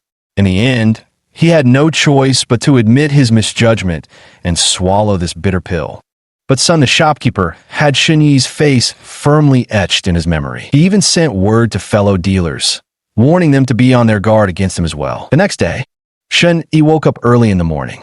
Having eaten and drunk his fill the previous night, without overusing his golden eyes, he didn't need an exceptionally long sleep to replenish his energy. It was still early, and the antique market hadn't opened yet. Shun Yi took out the fragments of his ancestral pendant to see if he could piece them back together. After all, it was his grandfather's keepsake. But the pendant had shattered into tiny pieces, leaving no trace of its original shape. Some of the finer fragments might still be lying around, uncollected, unable to reassemble it. Shun Yi noticed something strange. These jade pendant fragments, which should have been genuine jade, didn't emit any golden light when viewed with his golden eyes. Fearing his golden eyes had failed, he tested them again. A faint golden glow flickered in his vision, accompanied by a subtle, stinging sensation, proof they were still active. Very well. Around 9 o'clock, Shun Yi gathered the fragments, changed his clothes, no longer wearing that delivery uniform, and took a taxi to the antique street. Only a few shops remained unchecked for bargains. Once he finished combing through them all, he'd decide what to do next when the time came. He stepped into a jade shop called Zinshenjuan. It wasn't large, with just a middle-aged man busying about, presumably the owner. It was still early, and no other customers were around. As Shun Yi entered, the man stood up to greet him. "Welcome, feel free to browse." Before he could finish speaking, the man scrutinized Shun Yi with doubtful eyes. Shun Yi noticed it too and asked, "What's the matter?" The man shook his head. Nothing. Feel free to look around. Young man, that we offer authentic Burmese jadeite here, fairly priced. No cheating of any customer, young or old." That phrase sounded familiar. Typical, thought Shun Yi inwardly. No surprise the shop owners on this street all recite the same sales pitch. Truth be told, the jade trade operates in tight circles. Most merchants know each other and often source their goods from the same major suppliers. Shun Yi didn't dwell on it further. After confirming the location of the scrap materials, he immediately went over to examine them for potential treasures. At this moment, the shop owner, a middle-aged man named Qin Dajuan, stood silently behind the counter, his eyes fixed intently on Shun Yi. The faint trace of disdain in his expression betrayed his recognition. Indeed, Qin Dajun had already identified Shen Yi. Rumor had it that just yesterday, a young upstart had visited several antique shops along Wenwan Street and uncovered hidden gems in each. Word of this had spread like wildfire among the local merchants. This morning, Qin Dajun also heard about the incident. As one of the few shops that hadn't been taken advantage of, his peers in the trade warned him to be careful not to let that kid pull a fast one on him too. But Qin Dajun wouldn't believe it. What? A 20-year-old kid has that kind of skill? I just don't buy it. He simply thought his colleagues were too incompetent. If they couldn't even study their own stones properly and let others get lucky, they had shamed the entire antique street. Today, Shen Yi showed up as expected.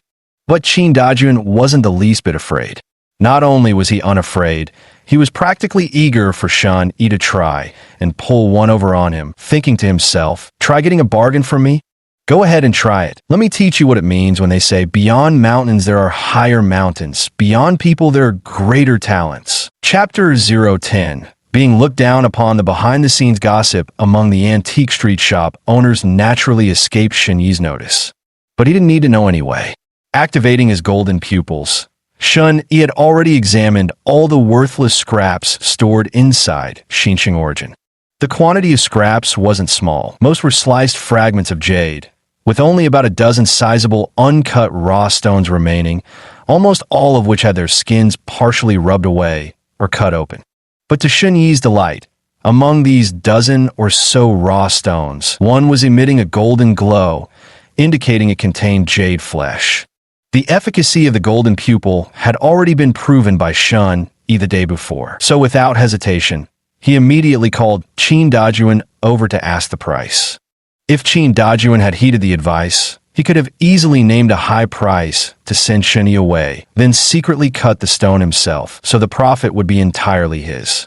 But Qin Dajun refused to believe it was jinxed. The stone's rough, iron-black skin had a few scratches on it, not even revealing a hint of green. There wasn't so much as a misty white layer exposed. Qin Dajun also remembered that this stone was bought wholesale by the ton. From the very source, it couldn't possibly be valuable. Otherwise, from Myanmar to China, passing through so many dealers along the way, could every single one of them have been blind? Even if they were truly blind, Qin Dajun believed he wasn't. He had personally polished the cut on this stone and was confident it couldn't possibly contain jade. So he said, for this stone, 5,000 is a fair price.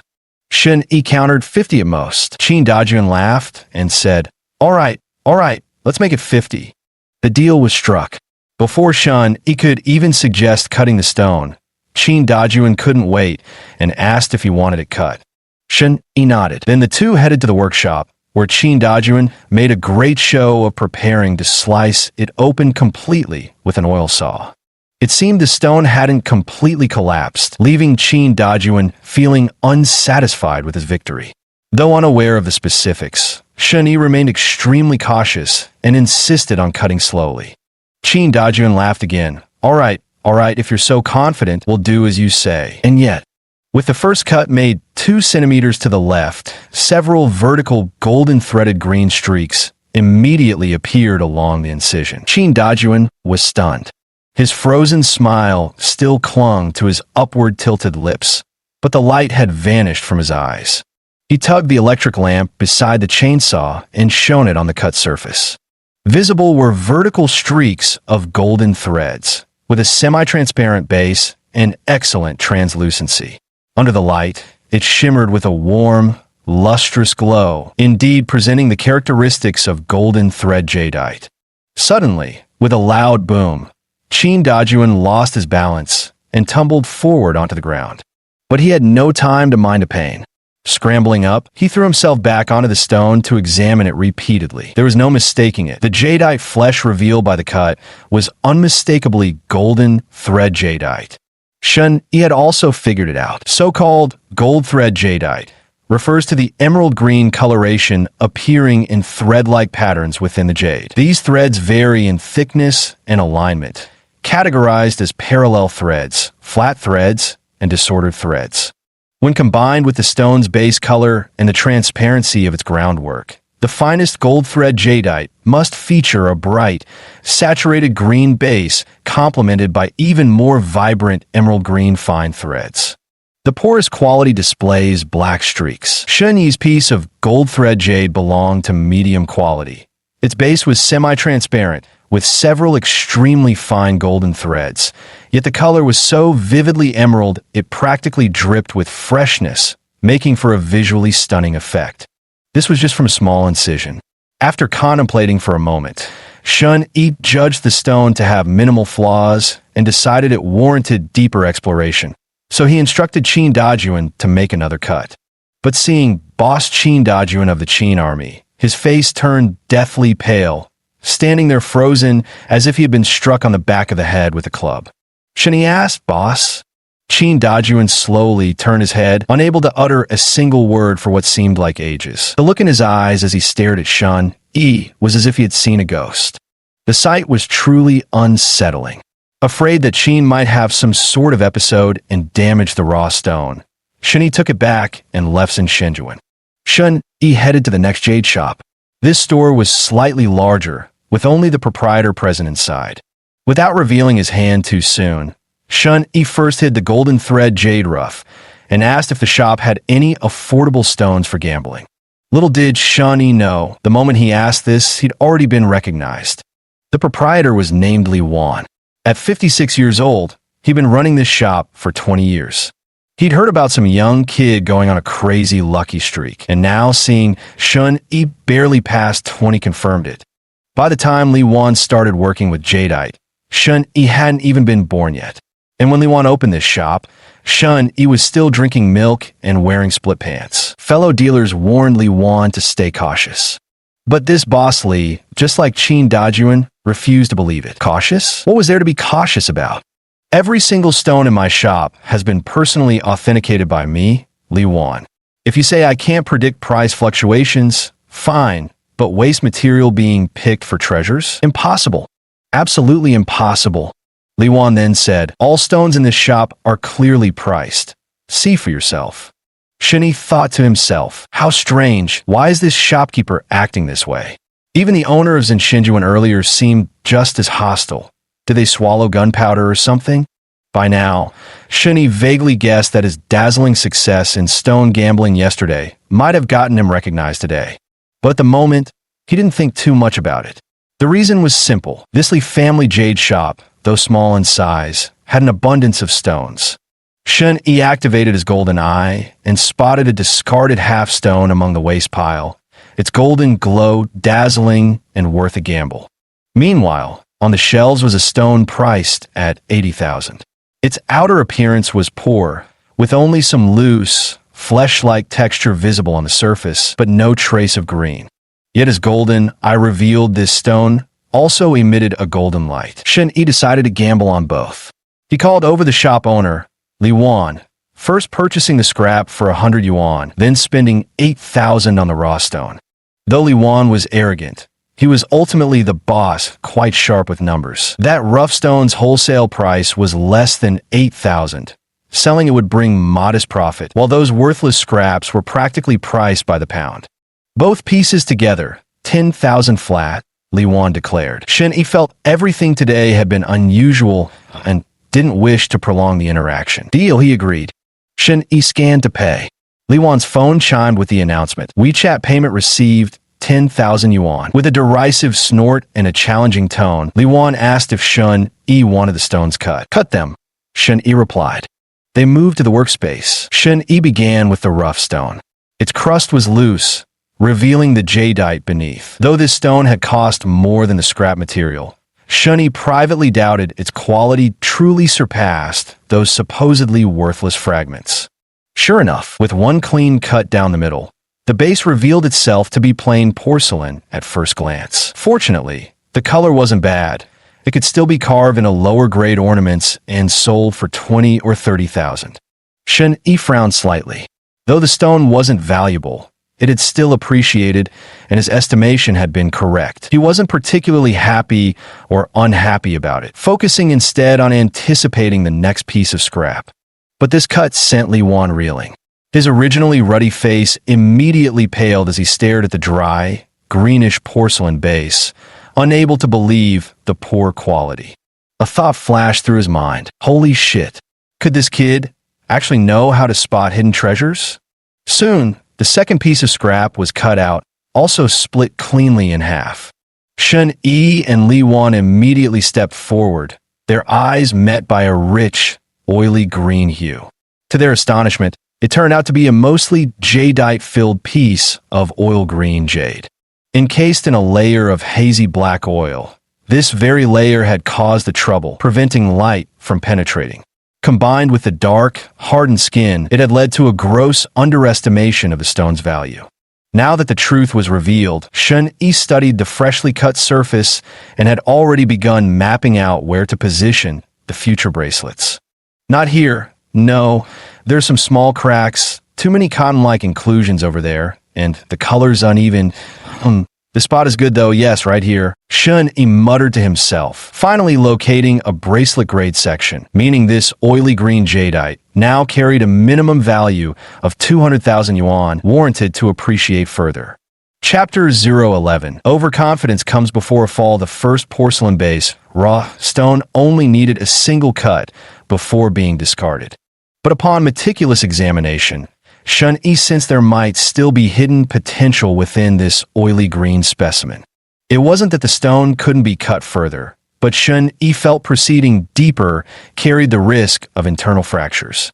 Shun Yi noticed a hair-thin crack extending deep into the stone's interior. Surface cracks don't trouble jade.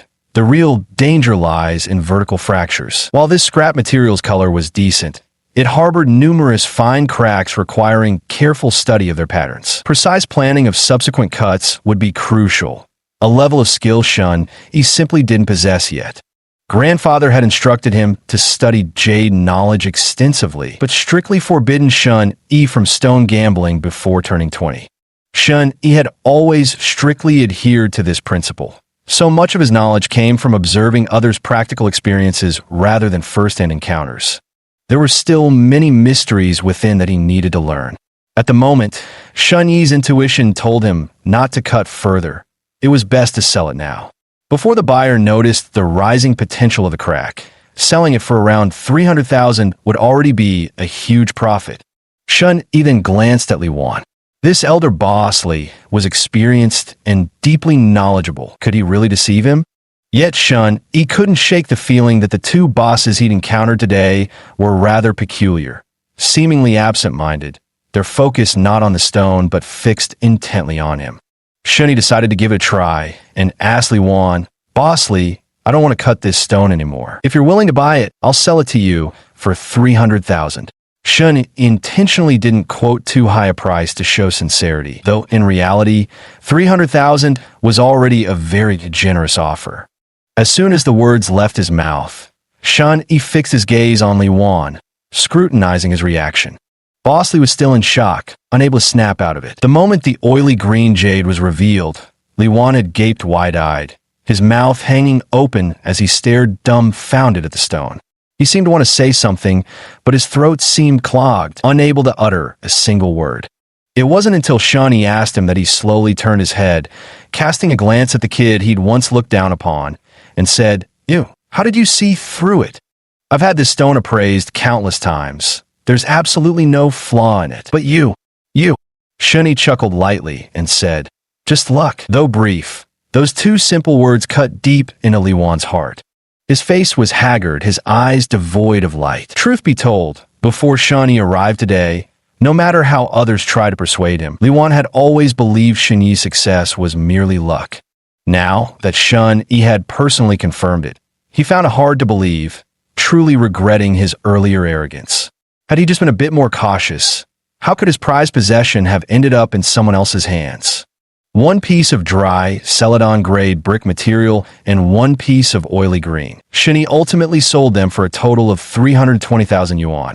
As for the previous piece of golden silk jade, he hadn't dared to cut it too deeply. After extracting the stone, Shun Yi selected several spots around it to polish the skin, revealing rich, vibrant emerald flesh beneath. Its estimated market value exceeded 500,000 yuan. Shun Yi sold it for 550,000 yuan, making over 800,000 yuan in profit within just one short hour. The money had all been deposited into his account. At this time yesterday, there were only a few hundred yuan in it, but today the balance was approaching 2 million. This was just the beginning. After leaving Li's jade shop, Shun Yi continued searching along the antique street. He arrived at the next shop, where a large crowd, shop owner, assistants, and customers alike, were gathered together discussing something unknown. Shun Yi walked in, but no one paid him any attention, so he quietly studied the stones by himself for a while. With a glance of his golden pupils, he saw there was nothing worth picking. The main issue was the scarcity of waste material. Everything was neatly cut and polished slabs. Even slightly intact, raw stones were nowhere to be seen. Shun Yi wasn't in a hurry, though. If the shop didn't yield anything, he'd simply move on to the next.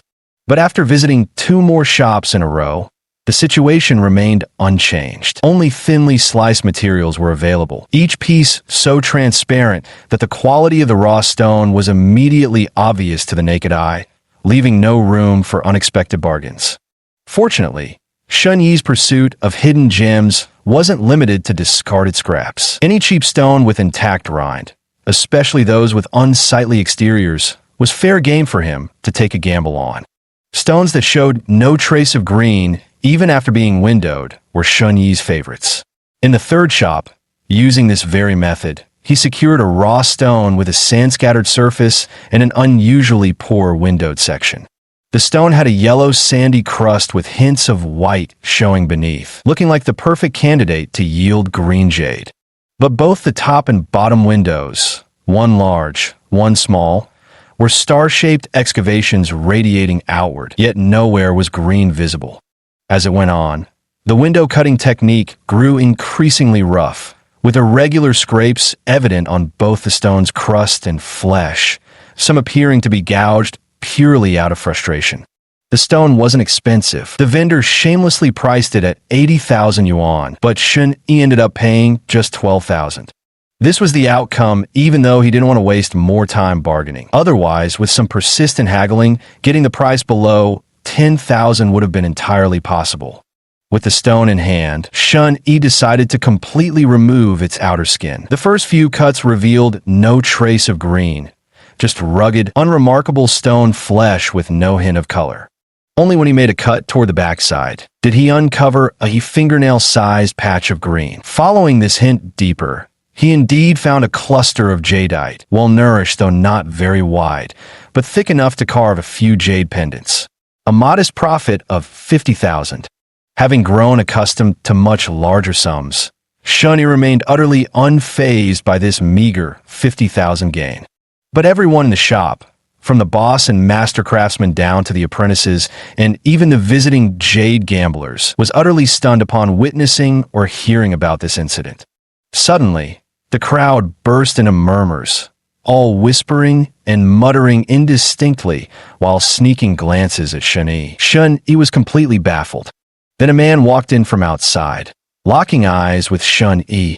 Something about him seemed familiar, as if he were one of the shop assistants Shun Yi had bumped into during his lucky find yesterday. The moment the man laid eyes on Shun Yi, his eyeballs nearly popped out of his head. "Ah," he gasped in shock. "That's him, the kid who picked the bargain at Jade Garden yesterday." The crowd craned their necks in unison, some amazed, some relieved. Shun Yi finally understood. So all the strange occurrences today were because he'd been recognized. Thinking it over, it was hardly surprising. The Jade Circle was small, and news of him making a fortune from scrap material by spotting hidden treasure would spread like wildfire. Fame brings trouble, and being recognized for spotting hidden treasures isn't necessarily a good thing. "It's not me," Shun Yi replied calmly before leisurely circling the shop once more and leaving. After he left, the crowd burst into unrestrained discussion about him. One person said, "Was that really him? That little punk? He's got the skills to spot treasure." Another chimed in, "I doubt it, but he just succeeded right in front of us. How do you explain that?" The third man, just like Qin Dajun and Li Wan, stubbornly refused to believe in such nonsense, or perhaps intentionally sought attention to show off how impressive he was. With a cigarette dangling from his lips, the man sneered, "Just lucky, that's all." In the jade business, experience matters most. And how does one gain experience? Either through time or by throwing money at it. What makes this kid better than even the big bosses on the street? The crowd found his argument convincing. Even the assistant from TU Garden seemed somewhat swayed, and opinions quickly diverged, leaving no definitive conclusion. At this moment, hurried footsteps were heard outside as two more people entered. Upon closer inspection, it turned out to be Qin Dajuan and Li Wan. Chapter 012. Stubbornly Refusing to Believe. Chapter 012. Stubbornly refusing to believe after Shunyi left, bosses Qin Dajuan and Li Wan had visited each other and discovered that both, stubbornly refusing to believe in the supernatural, had ended up being taken advantage of. They rushed to warn others, urging their skeptical peers to be extra cautious. But they were a step too late. Qin Dajuan asked, "Has that kid been here? Did he manage to pull it off?" The crowd in the shop nodded, saying the $10,000 stone had produced $50,000 worth of jade, a decent windfall. Though just a modest gain, it was still a bargain most wouldn't have spotted.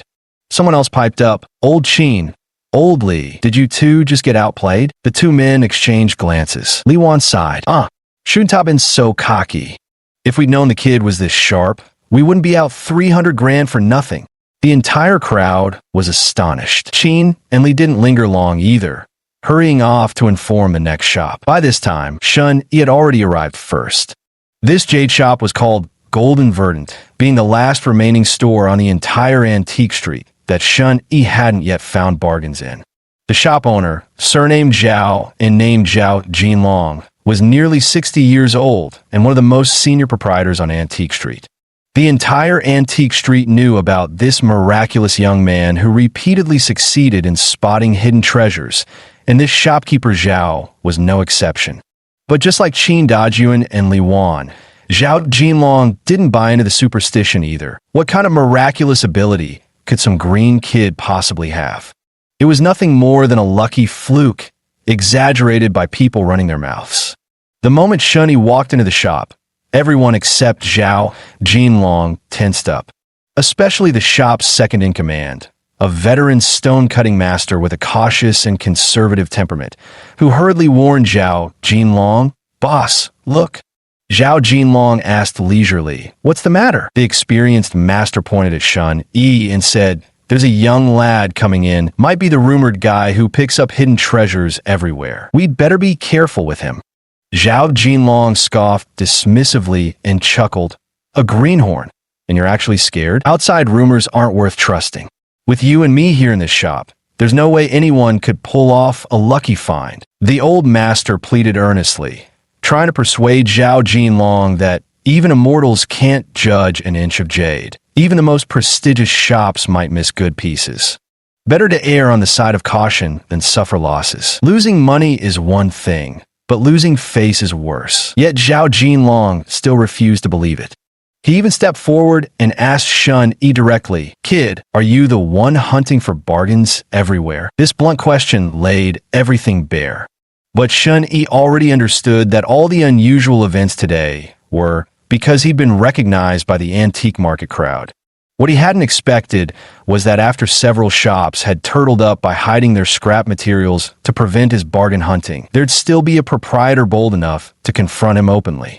Shunyi showed no anger whatsoever. Without directly responding to Zhao Jinlong, he completely ignored the provocation. Shunyi was just here to make money. What did your provocations have to do with him? If there were leftovers, he'd pick them up. If not, he wouldn't. Simple as that. Shunyi said, "I'd like to take a look at the scraps. Got any here?" Zhao Jinlong frowned slightly, thinking to himself, "This kid's attitude shows he doesn't even respect me." Little did he know, Shunyi genuinely couldn't care less.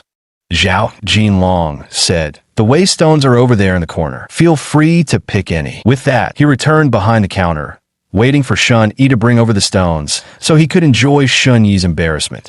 Shunyi remained composed as ever. Activating his golden pupils, he scanned the pile of discarded stones. Among roughly 80 pieces, he indeed detected 2 emitting a golden glow.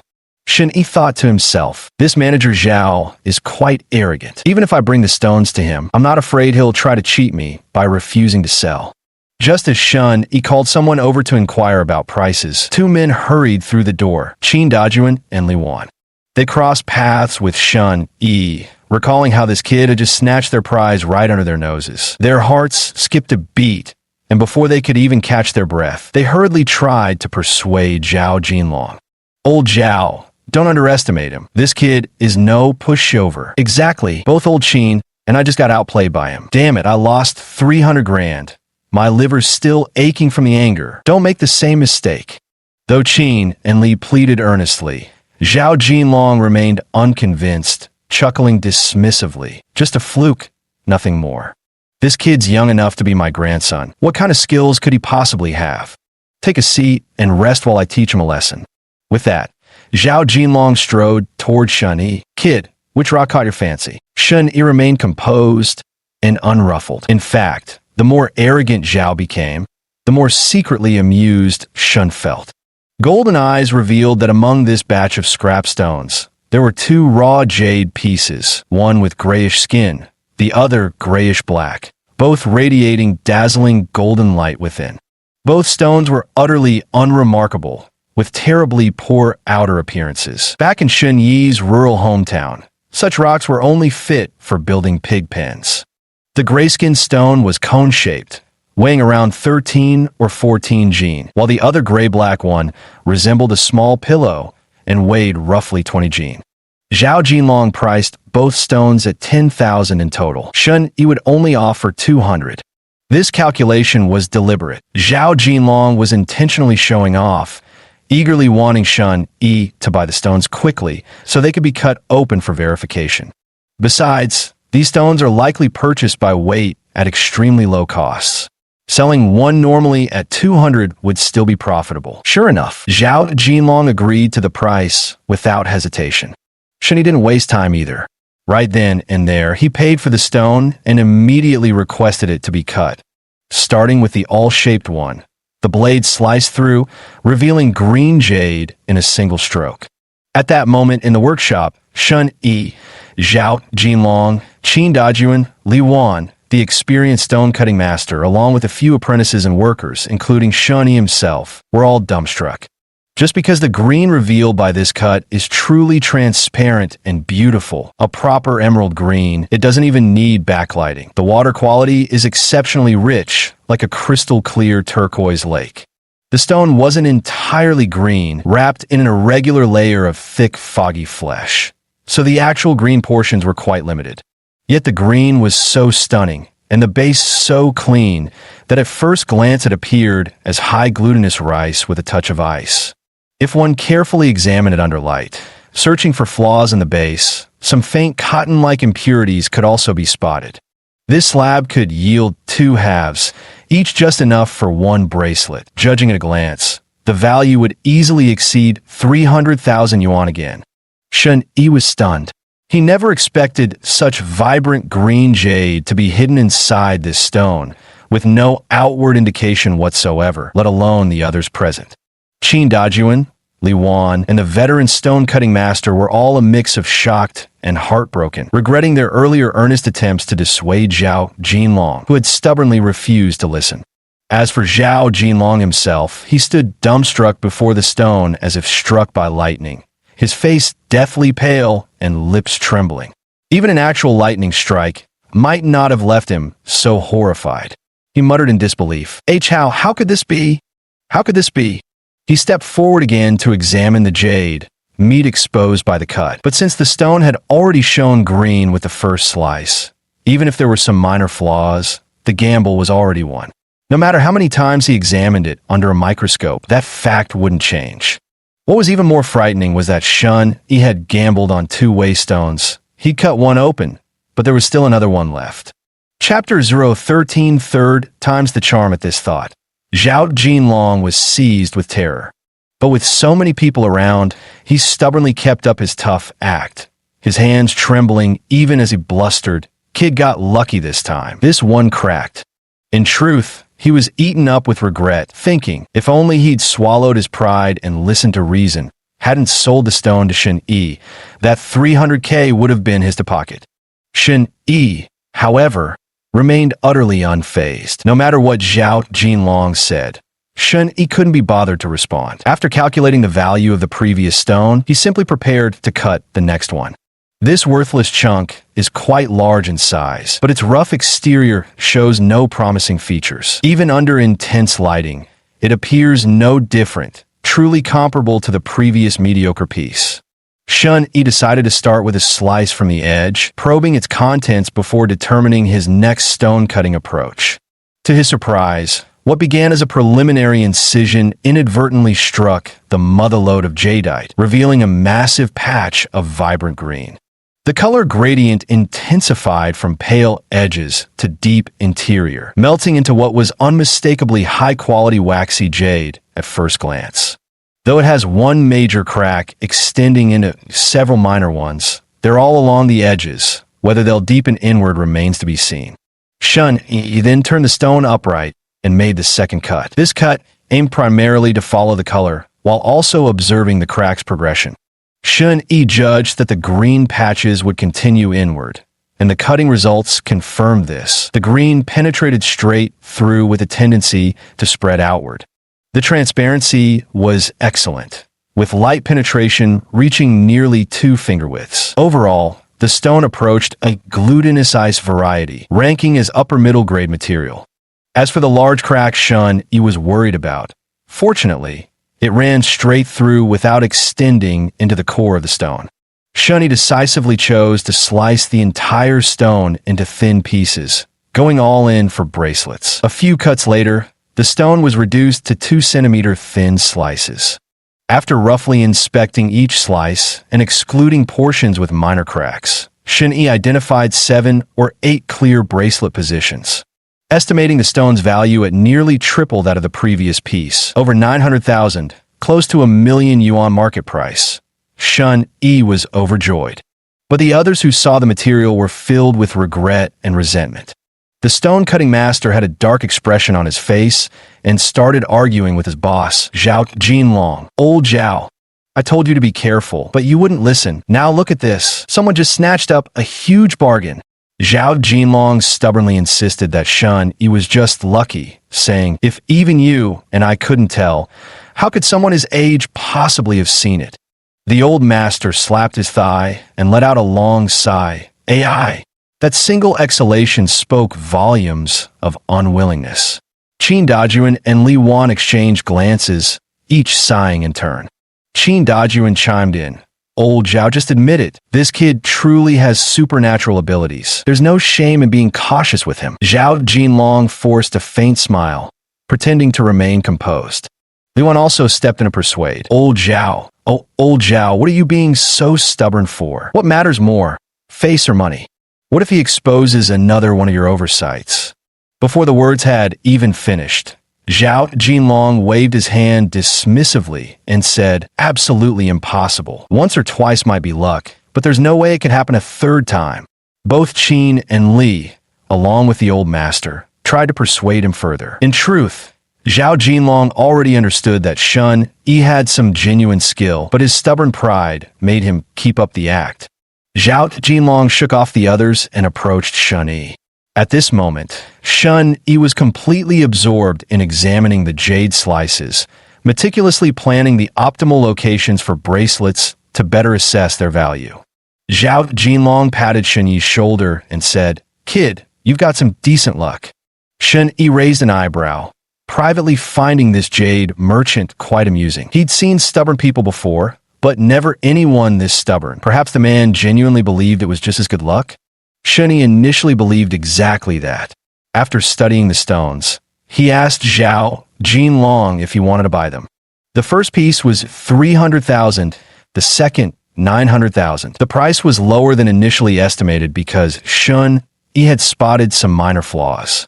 Zhao Jinlong pretended to be cool-headed and agreed without looking closely. Qin Dajuan, Li Wan, and even Master Cheshire could all tell that the price was already steep, but they couldn't be bothered to try and dissuade him again. It wouldn't have worked anyway. Zhao Jinlong said, "Leave the stone here. I'll transfer the money to you. You're welcome to come gamble on stones again, though next time your luck might not be so good." Shun Yi smiled faintly and replied, That's certainly true. After all, even immortals can't judge an inch of jade. But Shun Yi felt that in Antique Street of Jiangsheng, there were only so many jade shops. He'd already hunted for bargains in all of them over 2 days. There really was no need to come back. Moreover, after these past 2 days, the shop owners had all recognized him. From now on, they would probably be on guard in advance. Shun Yi sold these 2 stones to Zhao Jinlong, earning 1.2 million. Checking his bank balance now, he already had over 3 million. The golden pupils were beginning to throb faintly, as if reaching their limit of efficacy. Shun Yi decided to head back first and formulate the next steps of his plan. As soon as the money arrived in his account, he prepared to leave. Stepping out of the workshop and into the Golden Jade Hall's spacious lobby, Shun Yi saw a crowd had gathered outside. Either jade shop owners who'd scored bargains before or veteran stone gamblers from this very street. They were all here to watch the spectacle.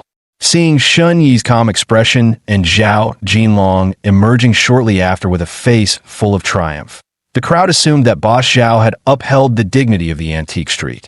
Someone called out, "Boss Zhao, how are the results?" Zhao Jinlong forced a smile and replied, "A modest profit, just a modest profit." No one felt suspicious. After all, old Zhao had seniority and was a seasoned expert in Jiangsheng's jade scene. Being a badass came with the territory. But Shun Yi couldn't help feeling amused when he heard this. Just then, a flash of golden light crossed his vision. Looking over, he noticed a jadeite ruff with a reddish skin on the shelf. The stone had a brownish-yellow outer layer with reddish undertones, slightly sandy in texture, but too loosely structured. With part of its flesh exposed, the internal environment of this stone was unstable. It could hardly produce good quality jade. Priced at 50,000, Shun Yi glanced at the stone, then at Zhao Jinlong feigning composure, and suddenly hatched a plan. "Boss Zhao," Shun Yi said, "could you take that stone down for me to examine more closely?" Zhao Jinlong was utterly panicked, genuinely afraid that Shun Yi might score another bargain against him. Actually, that red-skinned stone had exposed flesh with loose grain. Any expert could tell at a glance. Having been outmaneuvered twice already, Zhao Jinlong's confidence was shattered. Though his words remained defiant, his heart had long surrendered, and he absolutely refused to let Shun Yi get the upper hand again.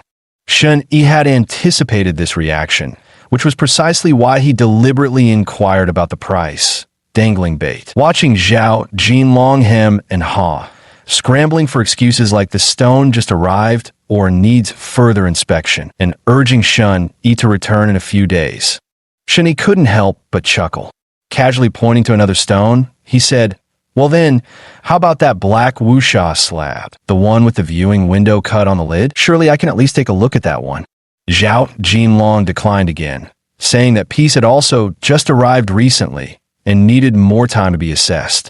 Shun Yi finally couldn't hold back any longer, bursting into 3 loud laughs before turning and walking away with effortless grace. After Shun Yi left, the crowd broke into murmurs of discussion. Especially the regulars at Jinman Lu. They all knew those 2 stones had been in the shop for ages and were definitely not newly arrived stock. But why wouldn't Boss Zhao sell them? No one could make sense of it, and so it went.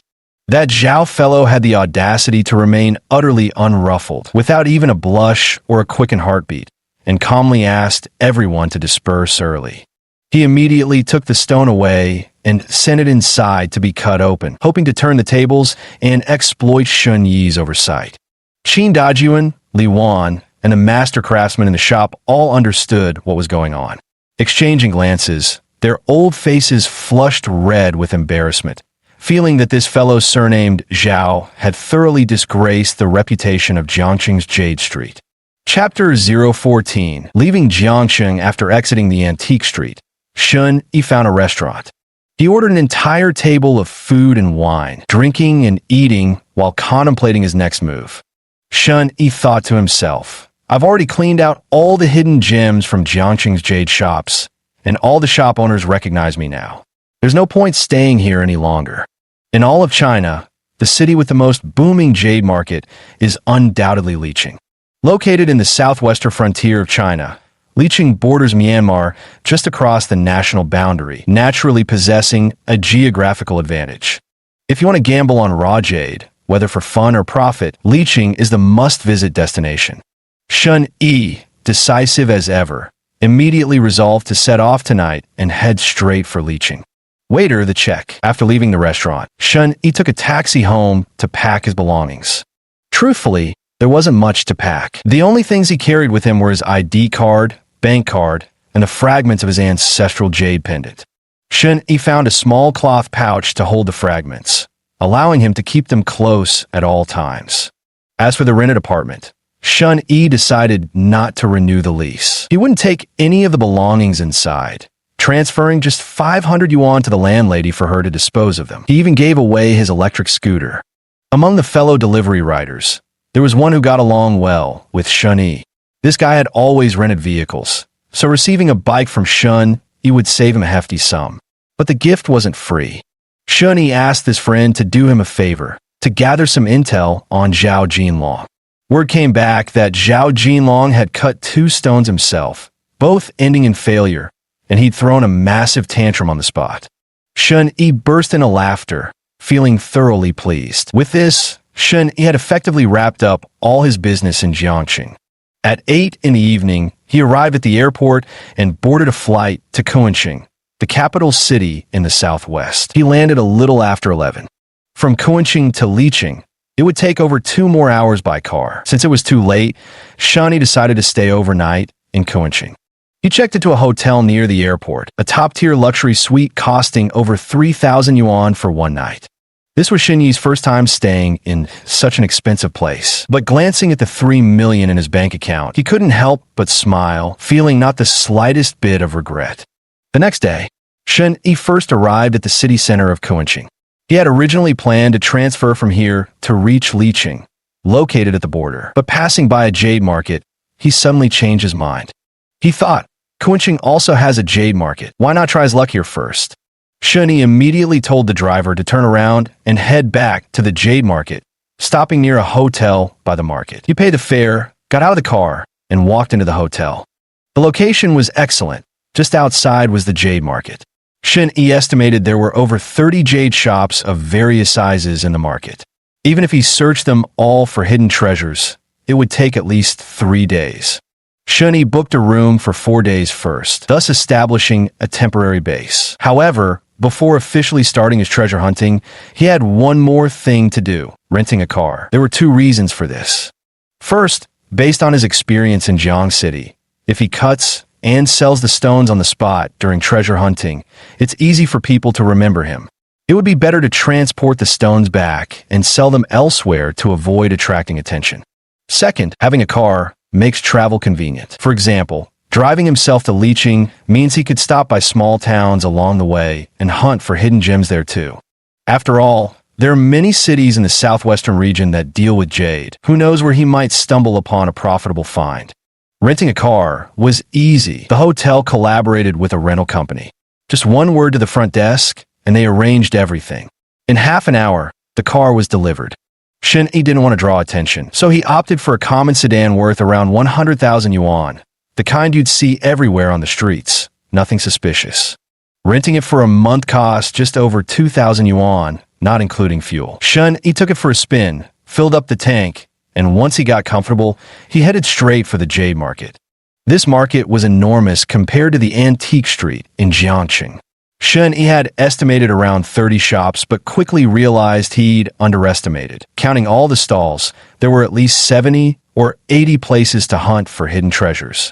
Shun Yi made some quick plans, deciding to start from the market entrance and systematically comb through each shop one by one. The first shop was called Tianshile. Shun Yi was curious about how it got such a name, but upon entering, he realized this was no small establishment. Just counting the jade bracelets, there were over 100 displayed on the shelves. That wasn't even mentioning the premium-grade bracelets locked inside the display cases.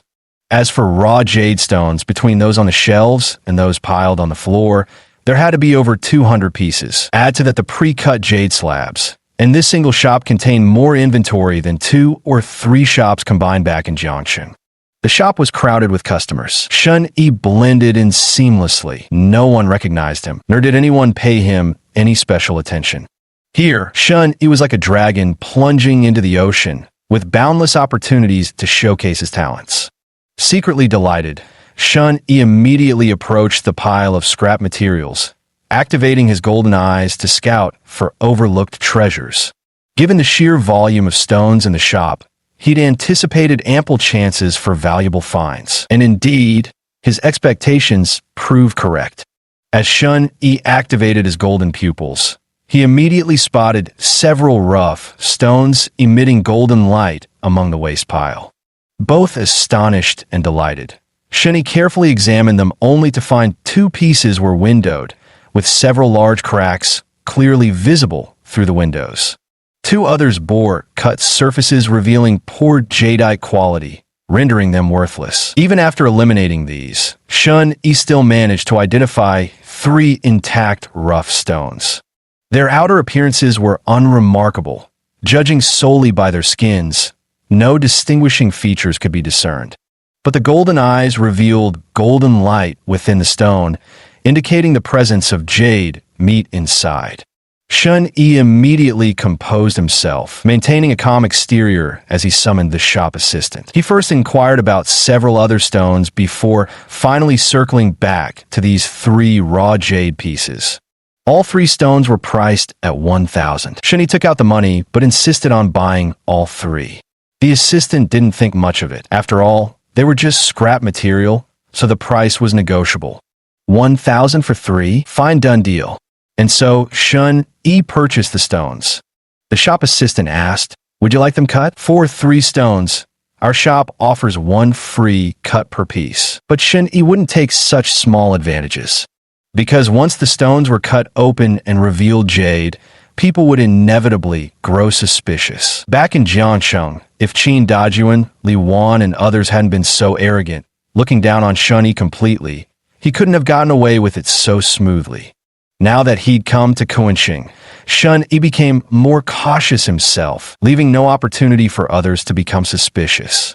He took the 3 stones away, stashed them in his car first, then headed to the next shop. This shop was slightly smaller in size, but fully equipped, with no fewer stones than the previous one. However, the number of finished jade pieces was much fewer than in the last shop. As a result, most customers here were bet-on stone gamblers, and the shop owner and staff all appeared highly professional, as if they had weathered years in this industry. Thus, the moment Shun Yi stepped into the shop, many eyes immediately turned to size him up. Seeing that he was an unfamiliar face and a poor young lad, customers like these usually just came in to look around before leaving. So the shop owner didn't pay Shun Yi much mind and continued dealing with other clients, merely assigning a shop assistant to attend to him. "Looking for stones, young man?" Shun Yi wasted no time on pleasantries. Without waiting for a reply, he immediately activated his golden eyes to scan the scrap pile, his tried-and-true method that never failed him. In this shop's scrap heap, 2 rough stones emitted golden light. Both were crusted specimens, though one had a somewhat decent crust with faint translucent spots where the inner material peeked through. However, the patterns were too scattered, like skin stretched too thin over flesh, making it likely to contain jade but prone to crumbling apart. Only the unassuming second stone might yield high-grade emerald jade. Shun Yi opened his mouth to declare, "This material looks..." Before he could finish, someone abruptly cut in from behind. "I'll take all these stones." Chapter 015, The Young Master Shun Yi was startled. Turning his head, he saw that the speaker was also a young man in his early 20s. Though a few years older than Shun Yi, his designer clothes, shoes, and wristwatch clearly marked him as a wealthy heir. The man proclaimed, "I'll take all these stones, this one, and from here to there, every last piece." He marked out a large section, precisely the few pieces of jade rough stones amidst the waste pile, including the very one Shun Yi had intended to pick up on the cheap. Shun Yi wondered to himself, could this person have seen them too? But at this moment, an elderly gentleman in his 60s behind the young master spoke up. "Young master, this gentleman came first. We should let him pick his stones first. Afterwards, if you wish to take all the remaining ones, this old man wouldn't object. Although this old man believes that among these stones, only 2 or 3 are worth gambling on." The young master immediately asked, "Which two or three?" The old man leaned in and whispered a few words. Lacking subtlety, the young master immediately squatted down to carefully examine those stones and said, "These do look somewhat interesting to me too. Then let's do as you say. No full purchase, just bet on them." The old man sighed. Then he came to Shun, letting Shun choose the stones first before they made their selections. Judging by their demeanor, this old-young pair resembled master and servant, probably some wealthy young master and a seasoned steward. Shun found it amusing. The young master appeared utterly obsessed with jade, spending lavishly, while the old steward was shrewd, instantly spotting discarded stones containing green. It's clear that Kuan City is filled with experts as numerous as clouds. If even Kuan City is like this, one can only imagine how many more formidable jade specialists must reside in Li City, hailed as the jade capital of China. Shun felt a faint sense of anticipation, eager to witness greatness, and said with a smile, "I arrived first, but since you were the ones who initiated the stone gambling, you can pick first." Before the old steward could speak, the young master cut in with a laugh. "Ha ha, then many thanks, young friend." The young master then pulled out money and boldly purchased several stones at once, including the two pieces that the golden pupil had revealed to emit golden light. Actually, Shun gave up the opportunity not just because of the rules. He had three considerations in mind. First, the other party had called dibs on the gambling stones first, so, by custom, they should get first pick. Second, based on his naked eye observation, Shun felt that one of the stones had too loose a texture, while the other showed faint fissures beneath its skin. Though the golden eyes detected golden light, it didn't necessarily mean they were valuable. As for the third reason, it was purely a sudden flash of insight. Originally, Shun thought this young master probably had significant connections, either the son of a local wealthy merchant or an out-of-town tycoon. By yielding those two likely worthless stones, if he could become familiar enough to reunite someday and make friends, that would be wonderful. So Shun chose to be modest. The young master, utterly absorbed in the stones, gambled on a few worthless scraps and immediately demanded they be cut. But the old steward handled matters prudently, first apologizing to Shun. With a smile, Shun said, "No problem, making friends is what matters." The young master also laughed heartily. "Haha, excellent indeed." After a while, the stone was cut open. As Shun had suspected, those two worthless pieces actually contained jade flesh, but both were failures.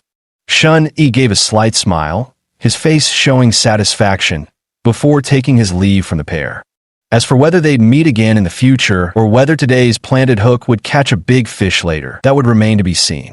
For the rest of that day, Shun visited 5 more jadeite shops. Each shop was larger than the biggest store on Wenwan Street in Jiangxing.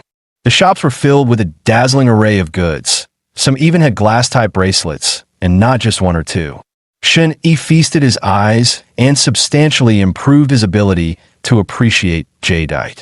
As for spotting hidden gems, there was no need to even mention it. Out of the 5 shops, only one had too little scrap material for Shun to find anything worthwhile. In the remaining 4 shops, Shun picked out 8 stones in total. 3 were large, weighing 10 to 20 jin each, and 5 were smaller, with the lightest still tipping the scales at 3 to 4 jin. Shun didn't cut any of these stones yet. He first loaded them into the car, drove back to the hotel to sleep and regain his energy. In the afternoon, Shun went out again and searched around the jadeite market until he found a small jade processing shop.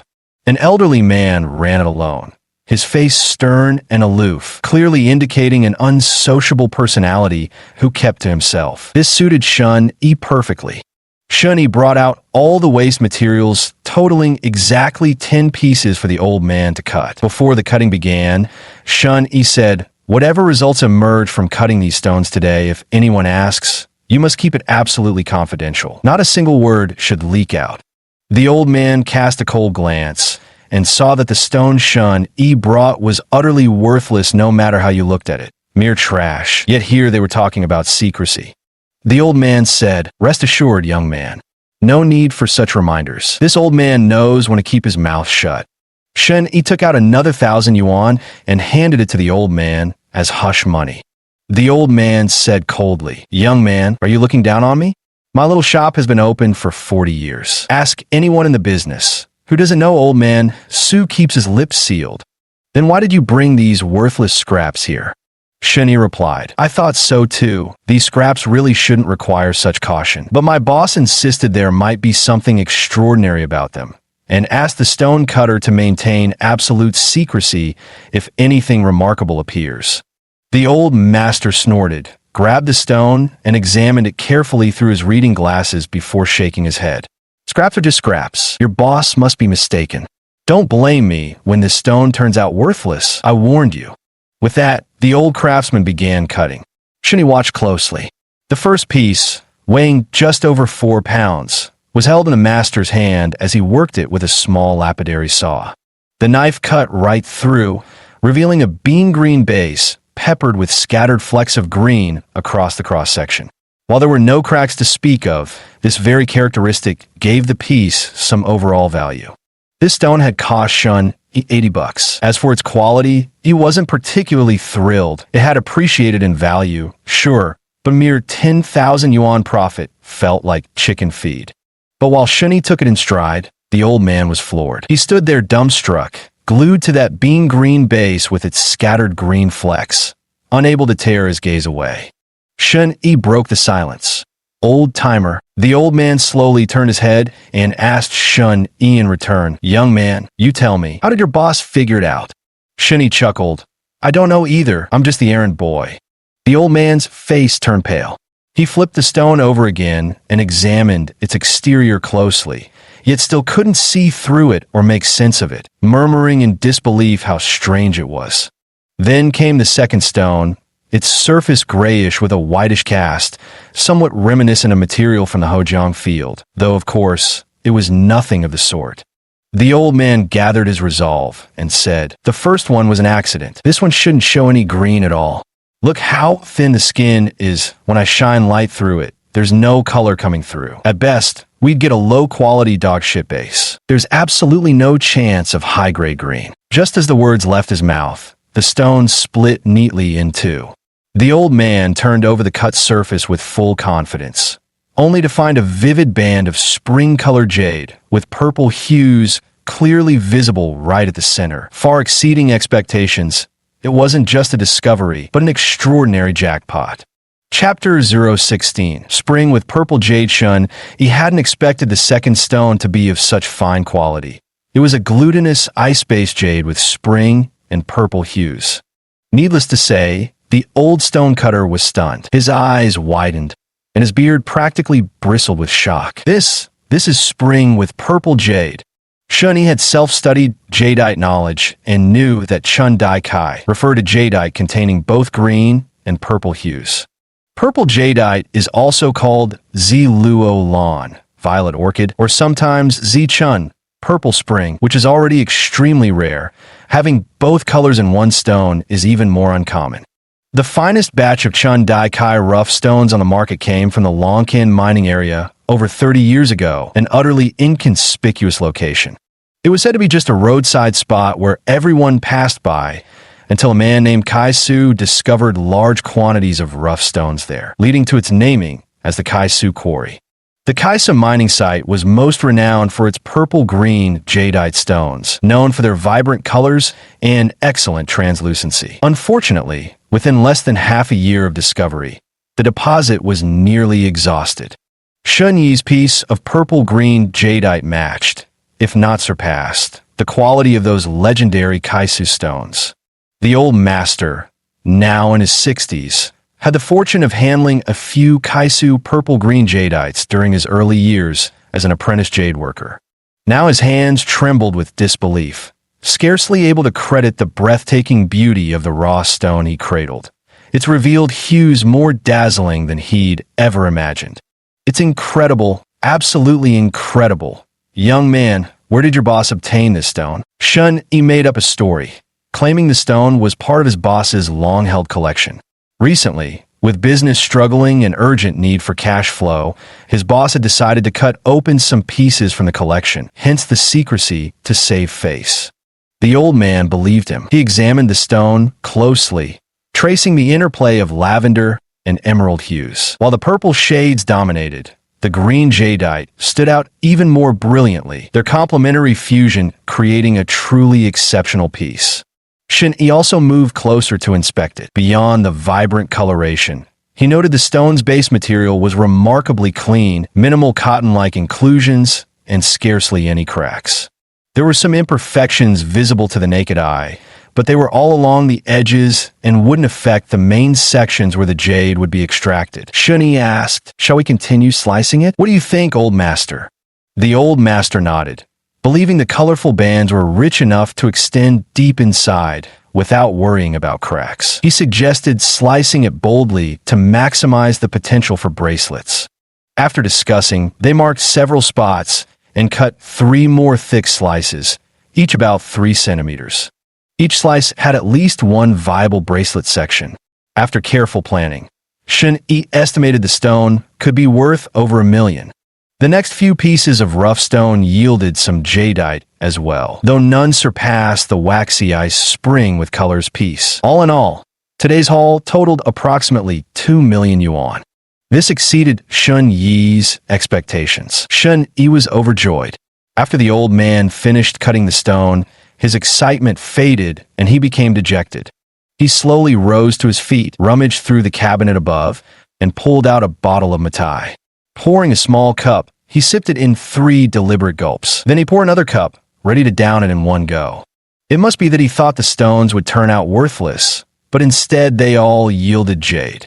Unable to understand why, he naturally became frustrated and agitated. Shen-Yi replied, "My boss has always enjoyed collecting such peculiar stones. No one else could have guessed their value, old sir. Please don't take it to heart." To everyone's surprise, the old man said, "Words aside, I've still lost face after all. My earlier remarks were quite disrespectful. My old eyes failed me. I couldn't recognize Mount Tai standing before me. I must ask for your forgiveness, young man." Shen-Yi chuckled. "That's only because my boss is exceptional. I'm just the errand boy here. Truth be told, I was scared stiff myself today." The old man said nothing more, downed the matai in one gulp, and let out a long sigh, truly a man of deep feeling. Shen-Yi reckoned this man could keep a secret. If he came across more stones in the future, he could bring them here to be cut. Shen-Yi took the cut pieces and left the small jade processing shop. Before leaving, he asked for the old man's name. The old man's cheeks were flushed, already somewhat tipsy, as he said, "It's shameful to say. Just call me Old Su. Don't worry, young man. I won't tell anyone about today's matter. Please be sure to bring your boss, and the stones too." Let this old man feast his eyes once more. Shen-Yi smiled and said, "Then it's settled." After bidding farewell to Old Su, Shen-Yi drove back to the hotel to rest. By evening, the power of his golden pupils had recovered slightly. Shen-Yi took the cut material and went to the jade market to sell it to a shop, while discreetly testing whether Old Su could truly keep the secret. Sure enough, Shen-Yi entered a shop he hadn't visited during the day, carrying the violet light jadeite with him. Look at the boss's startled expression. Clearly he hadn't heard about Shen-Yi's lucky find. They examined the stone themselves, then called over a companion. The two muttered together, but who knew what they were discussing? One of them asked Shen-Yi, "Young man, where did you get this material?" Shen-Yi replied coldly, "What is this, an interrogation?" The other man forced a smile. "Don't be upset, young man. It's just that this material's so rare, we couldn't help being curious." "Is this from the Kaisa mine?" Shen-Yi replied, "I'm not sure. It's my boss's collection item anyway. He asked me to inquire about the price. I guarantee it's clean. If you're not willing to take it, I'll just take my business elsewhere." The two men exchanged glances. They really didn't dare to accept it. Presumably, they were afraid the jadeite might be stolen goods. If the police later came knocking to reclaim it, even if they could eventually get their money back, they'd have to go through the entire bureaucratic process. Too much hassle. Besides, the listed price was too rigid. At 1.2 million, their potential profit margin was slim. These two unscrupulous dealers were clearly looking to bargain it down. Shen-Yi didn't waste time. If this shop wasn't buying, he'd just move on to the next one. No way he'd let these two take advantage of him. Before leaving, he took one last glance at the stones in the shop. Noticing that a few scraps seemed somewhat interesting, he took the risk of draining his energy and activated his golden eyes. After a sharp sting, his pupils turned gold, and within his gaze, one stone actually glittered with golden light.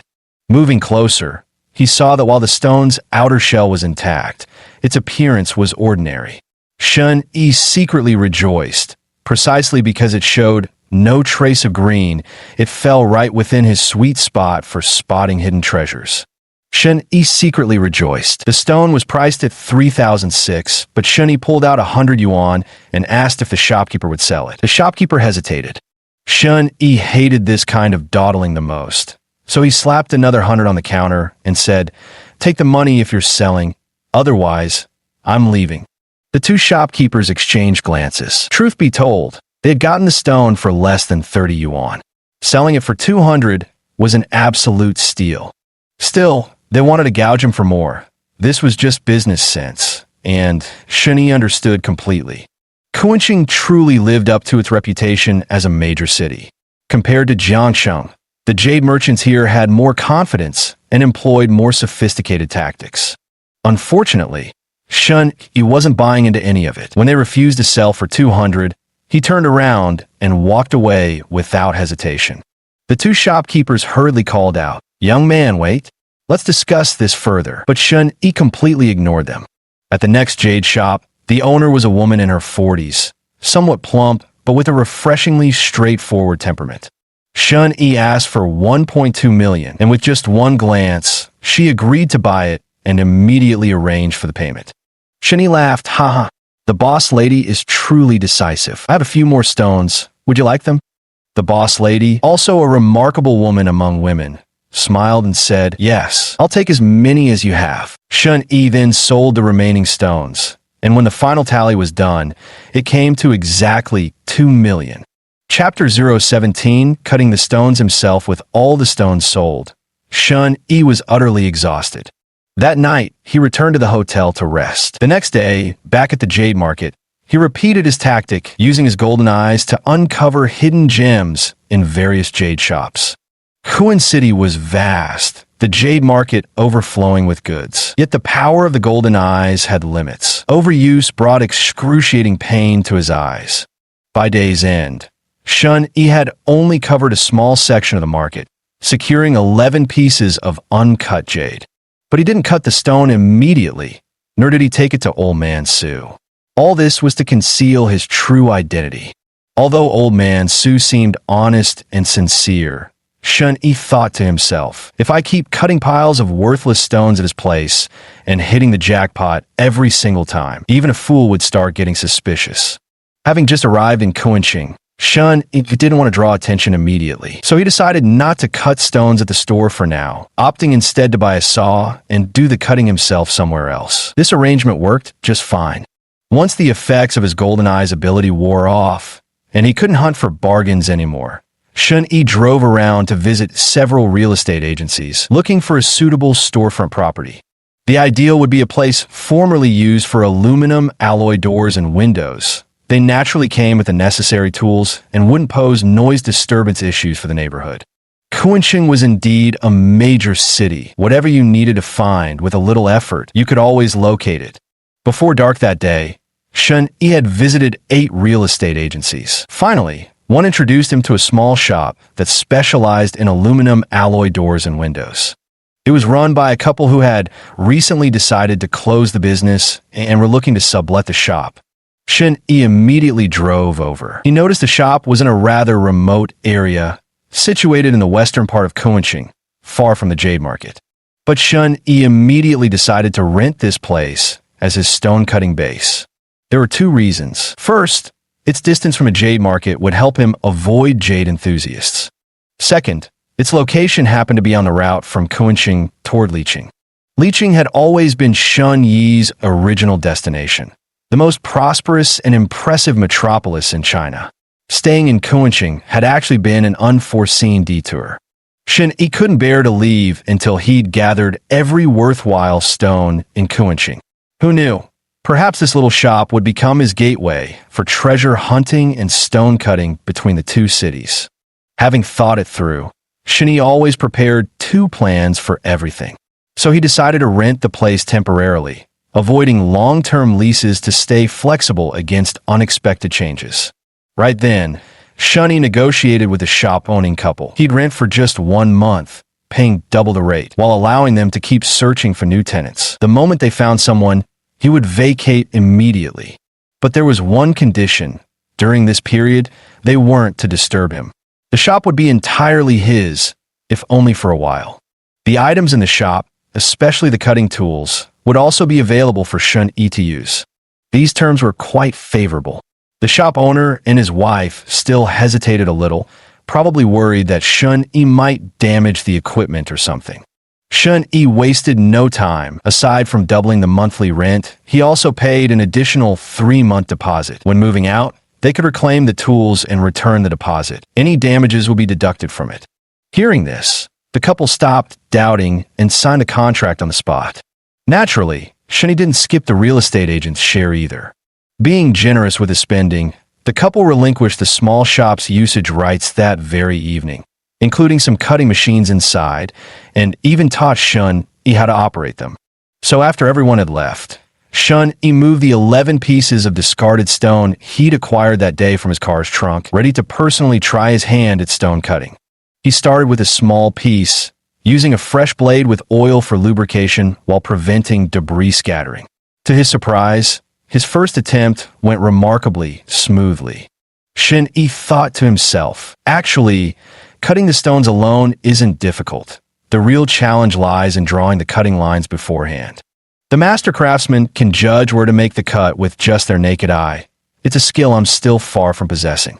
Yet Shun-Yi clearly understood that he was purely capitalizing on overlooked opportunities. Each stone cost no more than 500 to acquire, with some as cheap as a few dozen. Therefore, there was no need to be too precise. Just splitting them open would guarantee a profit explosion. For the first stone, Shun-Yi split it down the middle and saw green almost immediately.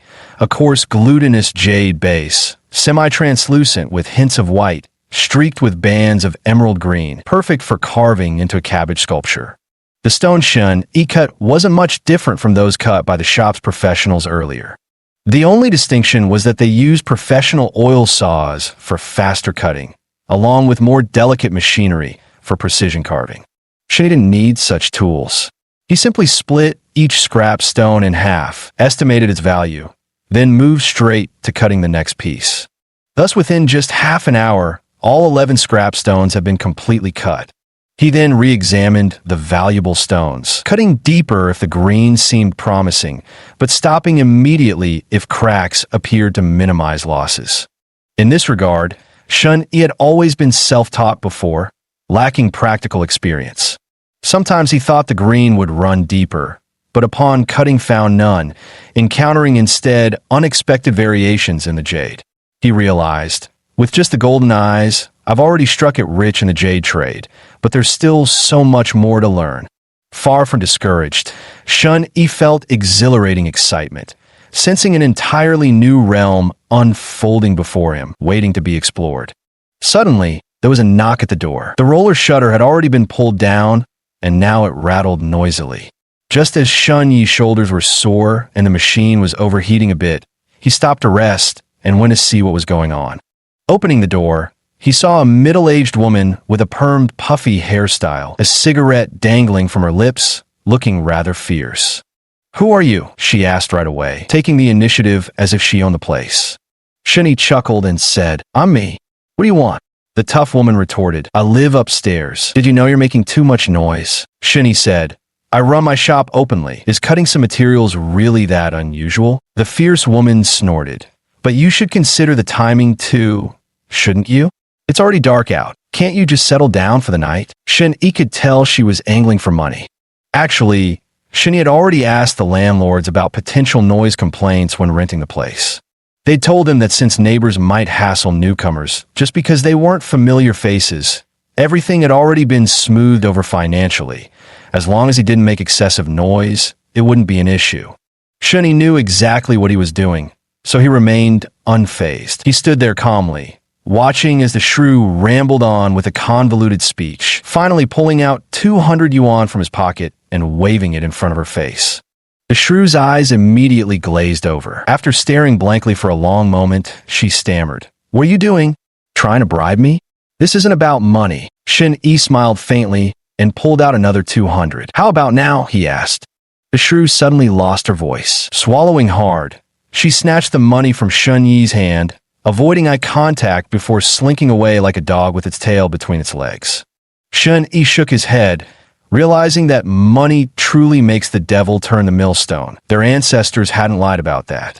Returning to the shop, Shen Yi continued cutting the stones. After another 2 hours of careful slicing and observation, he finally finished processing all the scrap material. But he wasn't in a hurry to sell them. Chapter 018. Haggling. Chapter 018. Haggling. It turns out Shen Yi had already decided not to rush into selling the jade material. That night, he spent the night in his rented shop, making do with temporary arrangements. The next day, he left the jade material behind, locked the shop, and drove back to the jadeite market to hunt for overlooked bargains. The market was bustling with people, full of gamblers betting on raw jade stones. No one recognized Shen Yi, and nobody paid any attention to this seemingly penniless young man. Shen Yi secretly rejoiced in his heart, thinking, "Perfect, perfect. The more you look down on me, the easier it is for me to do my work."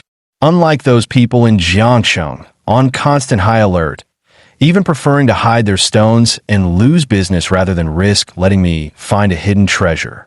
In just one morning, Shen Yi scoured nearly half the market and brought back 7 stones he'd snagged at bargain prices. Shen Yi estimated that only 1 or 2 of these could be considered jackpot finds. The rest might yield minor profits at best. There was even a chance some could turn out worthless if the jade inside crumbled upon cutting. But with minimal investment, just 1,000 yuan spent in total, any outcome promised astronomical returns. That afternoon, he drove back to his small workshop to personally cut the stones. As predicted, only 1 stone showed any real promise, a modest variegated jade variety at best. Its saving graces were the substantial size and few fissures, making it suitable for either a large ornamental piece or several jade by discs and plates. The price would be around 50,000 yuan. For all 7 pieces, the total would barely exceed 60,000. Considering today's earnings as meager, yet upon reflection, what ordinary person wouldn't consider 60,000 in a single day as an enormous windfall? Shen Yi wasn't greedy. That night, on his way back to the hotel, he took a detour to enjoy Kunxing's nightscape, though regrettably, without a beauty by his side. But that was an easy matter to remedy. Just as Shen Yi reached the hotel entrance, he drove a bit farther, stopping at a foot massage parlor. Spending a few hundred yuan, he hired a young masseuse, making for an exceptionally pleasurable night. The next day, Shen Yi woke up feeling invigorated, his golden eyes' potency lingering stronger than usual. In a single day, he visited all the remaining jade shops in the market and managed to pick up nearly 20 stones of various sizes in one go. Shen Yi didn't bother counting the exact number, simply tossing them all into his car to haul back and cut himself. The smaller stones only needed a single split down the middle, while the larger ones required a few more cuts, nothing more than rough work that demanded some elbow grease, but no mental strain. When all the stones were cut, they lay scattered across the floor. As he surveyed the scene, his vision was filled with golden light. The estimated total value would be around 3 million yuan. At this point, Shen Yi had essentially picked through all the discarded scraps available in the jade shops across Koan City. This is limited to what falls within Shen Yi's capabilities. There are inevitably some rough stones that appear to contain jade based on their outer appearance, but actually turn out to be worthless inside. However, Shen Yi's golden eyes can only detect the presence of jade, not its actual value. So when he encounters such raw stones, he can't make a judgment and naturally can't profit from them. What a shame, Shen Yi thought to himself. These golden eyes are still too rough. If only they could see more precisely, that would be truly marvelous. Fortunately, China is vast. Once you've exhausted Kunxing's hidden treasures, they're still leeching, and after leeching, plenty more cities await. If shops don't have what you're after, try the street stalls. If the stalls don't have it, track down private sellers. Not to mention, even if all the current shops are tapped out, won't the dealers replenish their stock eventually? A year or two later, I can always circle back for another sweep. What's the harm? Having figured this out, Shun, he was in high spirits. However, with too many stones accumulating, it was time to sell them off. Shun, he chose a weekend when the market was crowded and brought his materials there. He deliberately selected shops he hadn't previously scavenged from. There were a few where the scraps were too sparse or contained nothing that gleamed golden. Places Shun, he had left empty-handed before, but now they come in handy. The first of these was called Green Jade Pavilion, a large establishment where the owner clearly knew his trade. Shun, he picked this spot specifically to test the waters right from the start. At Jade Sapphire Pavilion, from the boss down to the clerks, it seemed no one remembered Shun, he. After all, the jadeite market was booming, and there were too many people coming and going every day. Shun, he took out a few pieces of lotus seed jadeite, the most valuable among this batch of scrap material. The boss frowned immediately upon seeing them. Huh? This material, the quality isn't bad. Where'd you get this, young man? Shun, he didn't answer. The boss didn't press further. Shun, he figured this man had connections. Even if it was stolen goods, he could launder it clean, so naturally, he wouldn't bother asking about the source. The boss only said that he needed to examine it carefully, then invited Shun-Yi to sit and even had tea served, remarking, "Young man, your accent isn't from Kuanqing. We're famous for our tea here. Please give it a try." Shun-Yi wasn't the least bit intimidated. When the tea was served, he drank it with effortless ease. Meanwhile, the boss used a flashlight to illuminate the stone and scrutinized it closely through a high-powered magnifying glass. His expression unreadable the entire time, revealing nothing of his thoughts. After a while, he returned the stone to Shun-Yi and told him to name a price. The man was exceptionally composed, his tone flat but carrying an inherent authority. Most likely, he figured Shun-Yi was young and inexperienced, making him an easy target for a profitable deal. But seeing Shun-Yi remain completely calm, he had anticipated this outcome before entering. He demanded 600,000 yuan. This price was clearly inflated. Shun-Yi estimated the jade's actual value would ultimately be around 500,000 yuan. However, this amount needed to deduct labor costs and the time investment required to process the rough stone into finished products. Turns out a piece of raw stone couldn't be sold immediately. For instance, someone might wager 1 million on a stone, yet take a full year to sell it. In this past year, even if kept in the bank, 1 million yuan could earn tens of thousands in interest. Some people like to factor this interest into their costs. Shun-Yi wasn't quite that meticulous with his calculations. He immediately sold the stone, deducted all expenses, and would be satisfied as long as the offer reached 400,000. Shun-Yi understood this principle well, but the owner of Biyu Xian understood it even better. The owner said, "Too expensive, too expensive. Will you take 300,000? If yes, I'll pay you in cash right now." Shun-Yi slightly lowered his offer and countered 500,000. The shopkeeper smiled faintly and shook his head. Too expensive, too expensive. From his demeanor, Shun-Yi could tell the man wasn't willing to raise the price to a reasonable level. This shop owner was bullying customers with his scale, but with the jade in hand and no urgent need for money, Shun-Yi had absolutely no reason to yield. Shun-Yi took the stone and turned to leave. Just then, an old man approached and stopped him, saying, "Hold on there, young man." Shun-Yi saw that the man was one of the store's jade masters and asked what he wanted. The master wasn't very tall, with narrow, squinting eyes and small glasses, looking rather simple and honest. He said he'd take another look and offered Shun-Yi 350,000 yuan, promising to persuade the boss. Shun-Yi laughed to himself, thinking, "These two are playing good cop, bad cop, thinking they can fool me." Without another word, he walked out of Jade Pavilion, intending to find another place. But at that moment, another person hurried out of Ciyu Pavilion and called out to Shun-Yi. Shun-Yi assumed the man was from Ciyu Pavilion and didn't want to engage. Unexpectedly, the newcomer introduced himself as the owner of Jimintang across the street, pleading with Shun-Yi to come over as he wanted to purchase this Furong jade material. Chapter 019. Boss Jean 2.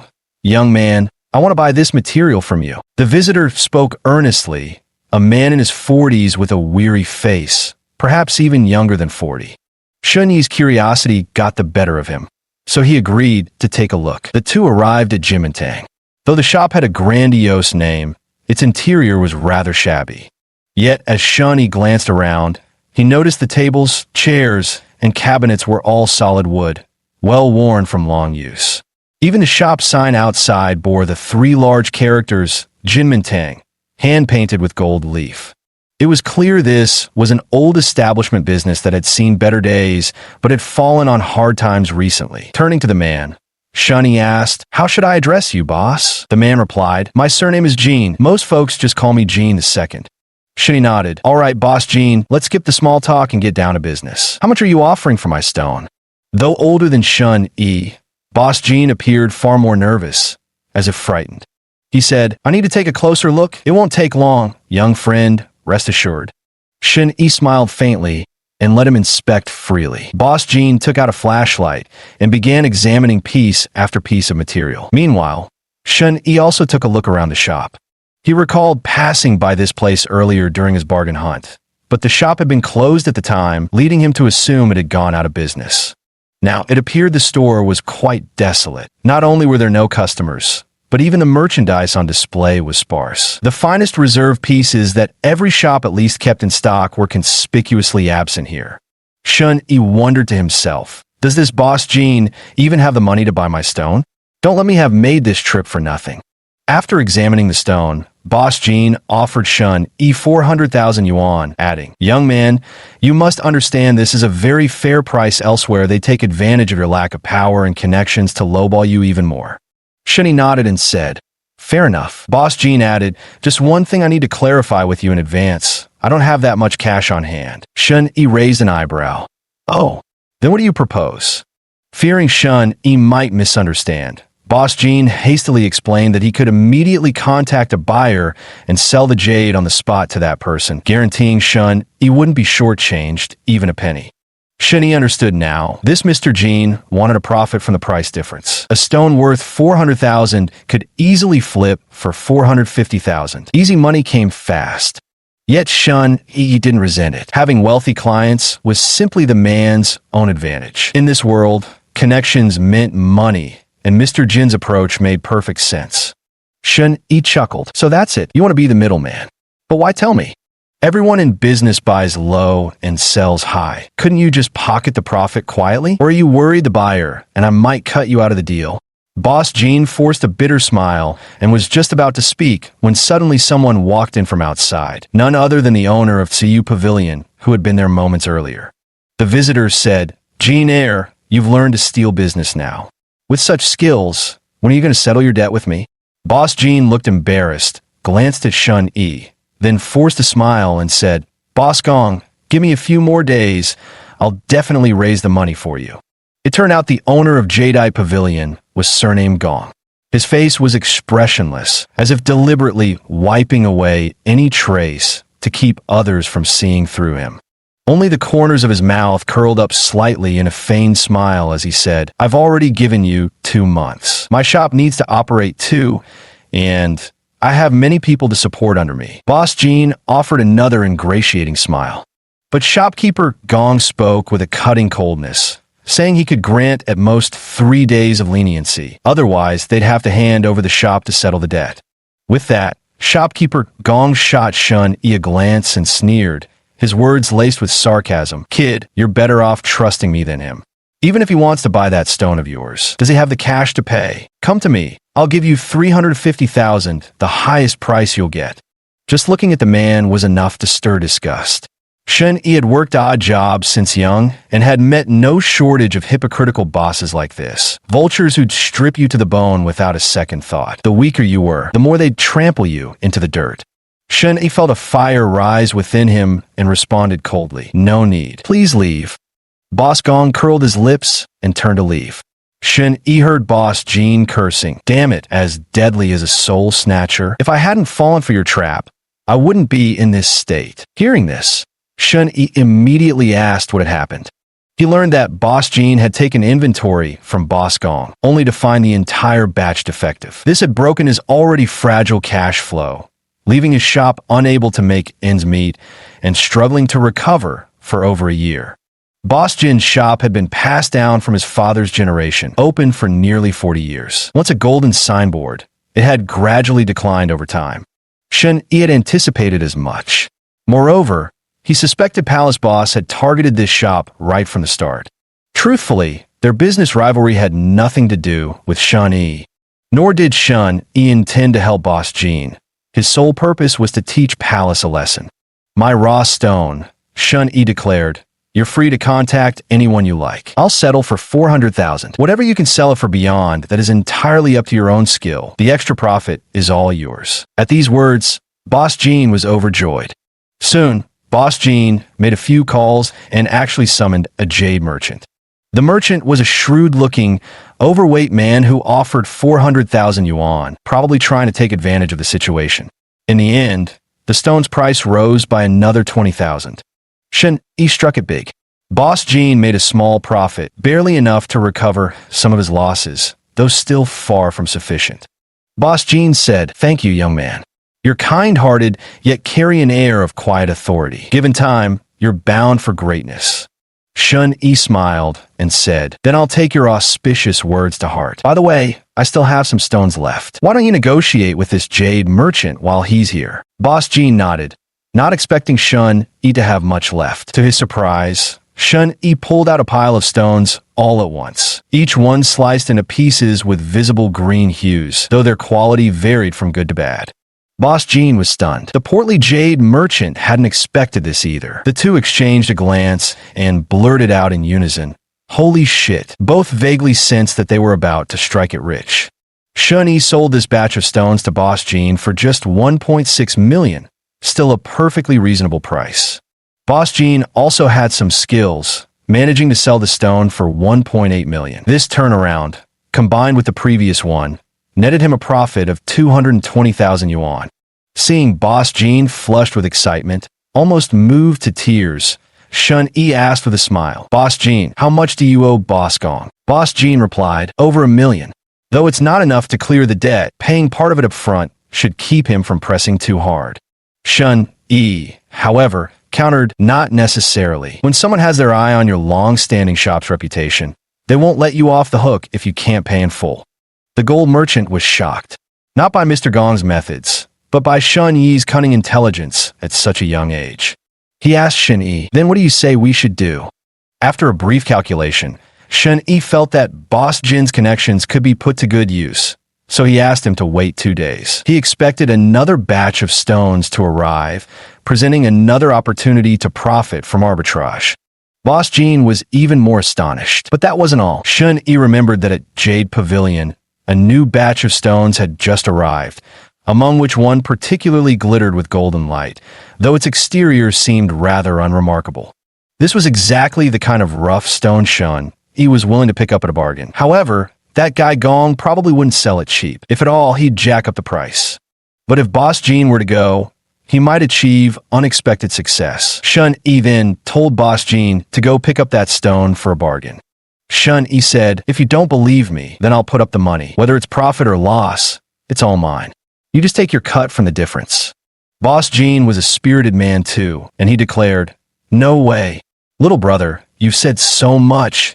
I simply have to trust you this once. I'll put up my own money. If we lose, it's on me, but if we win, we split the profit 50-50. With that, Boss Jean stormed out the door. Chapter 020, Arrival in Liqing. Chapter 020, Arrival in Liqing. After a while, Boss Jean returned. Seeing his beaming face, Shun Yi knew the stone had paid off. Unexpectedly, Boss Jean announced that the raw stone Shun Yi had picked had yielded ice jadeite worth 1 million yuan. Shun Yi exclaimed in shock, "What?" Boss Jean, brimming with excitement, pulled out a paper bag from his pocket and dumped the money inside with a clatter, saying, 1 million. "Look if you don't believe me." Shun Yi lowered his head and saw that it was all stacks of 100 yuan bills, though from the amount, it didn't seem to total 1 million. Turns out Boss Jean had sold the stone for 1 million yuan, used 500,000 to pay off debts, and this was the remaining 500,000, Shun Yi's share. Boss Jean said, "We agreed to split it 50-50, so this 500,000 is yours." This made Shun Yi chuckle inwardly, thinking, this shopkeeper is quite honest. But to sustain a business long-term, shrewd tactics are indispensable, though honesty matters just as much. Without ceremony, Shun Yi pocketed the 500,000 cash. Afterwards, Boss Gene trembled from head to toe as he excitedly recounted how he'd just scored this unbelievable deal. After rambling for a while, he suddenly exclaimed, "Ah, young man, you must have recognized its worth immediately. No need for me to babble on about it here." Shun Yi chuckled and said, "To be honest, I didn't know that stone would turn out to be such a jackpot. I just thought it looked a bit special and decided to take a gamble." Boss Gene didn't doubt him at all. At this point, even if Shun Yi claimed to be a descendant of Qin Shi Huang or Emperor Wu of Han, he'd probably believe it unconditionally. Now Boss Jin's debt had been reduced to just over 500,000 yuan. After deducting today's earnings, this heir of the old established jade shop would only need about 300,000 more to completely turn his fortunes around. Shun Yi wasn't helping out of kindness. There were two reasons. First, Shun Yi couldn't stand that bastard's surname Gong. Second, Shun Yi needed connections from Boss Gene. Though the man had fallen on hard times, decades-old shops inevitably cultivated extensive networks. Ever since awakening his golden pupils, Shun Yi had been meticulously plotting.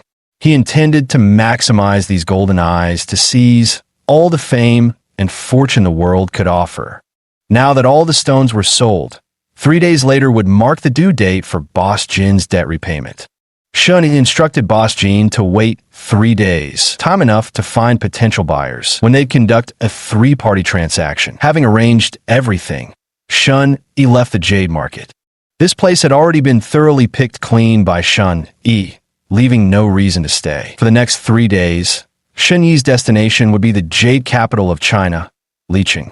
It was a small county town situated near China's southwestern border, adjacent to Myanmar, a major jade-producing country, giving it a strategic geographical advantage.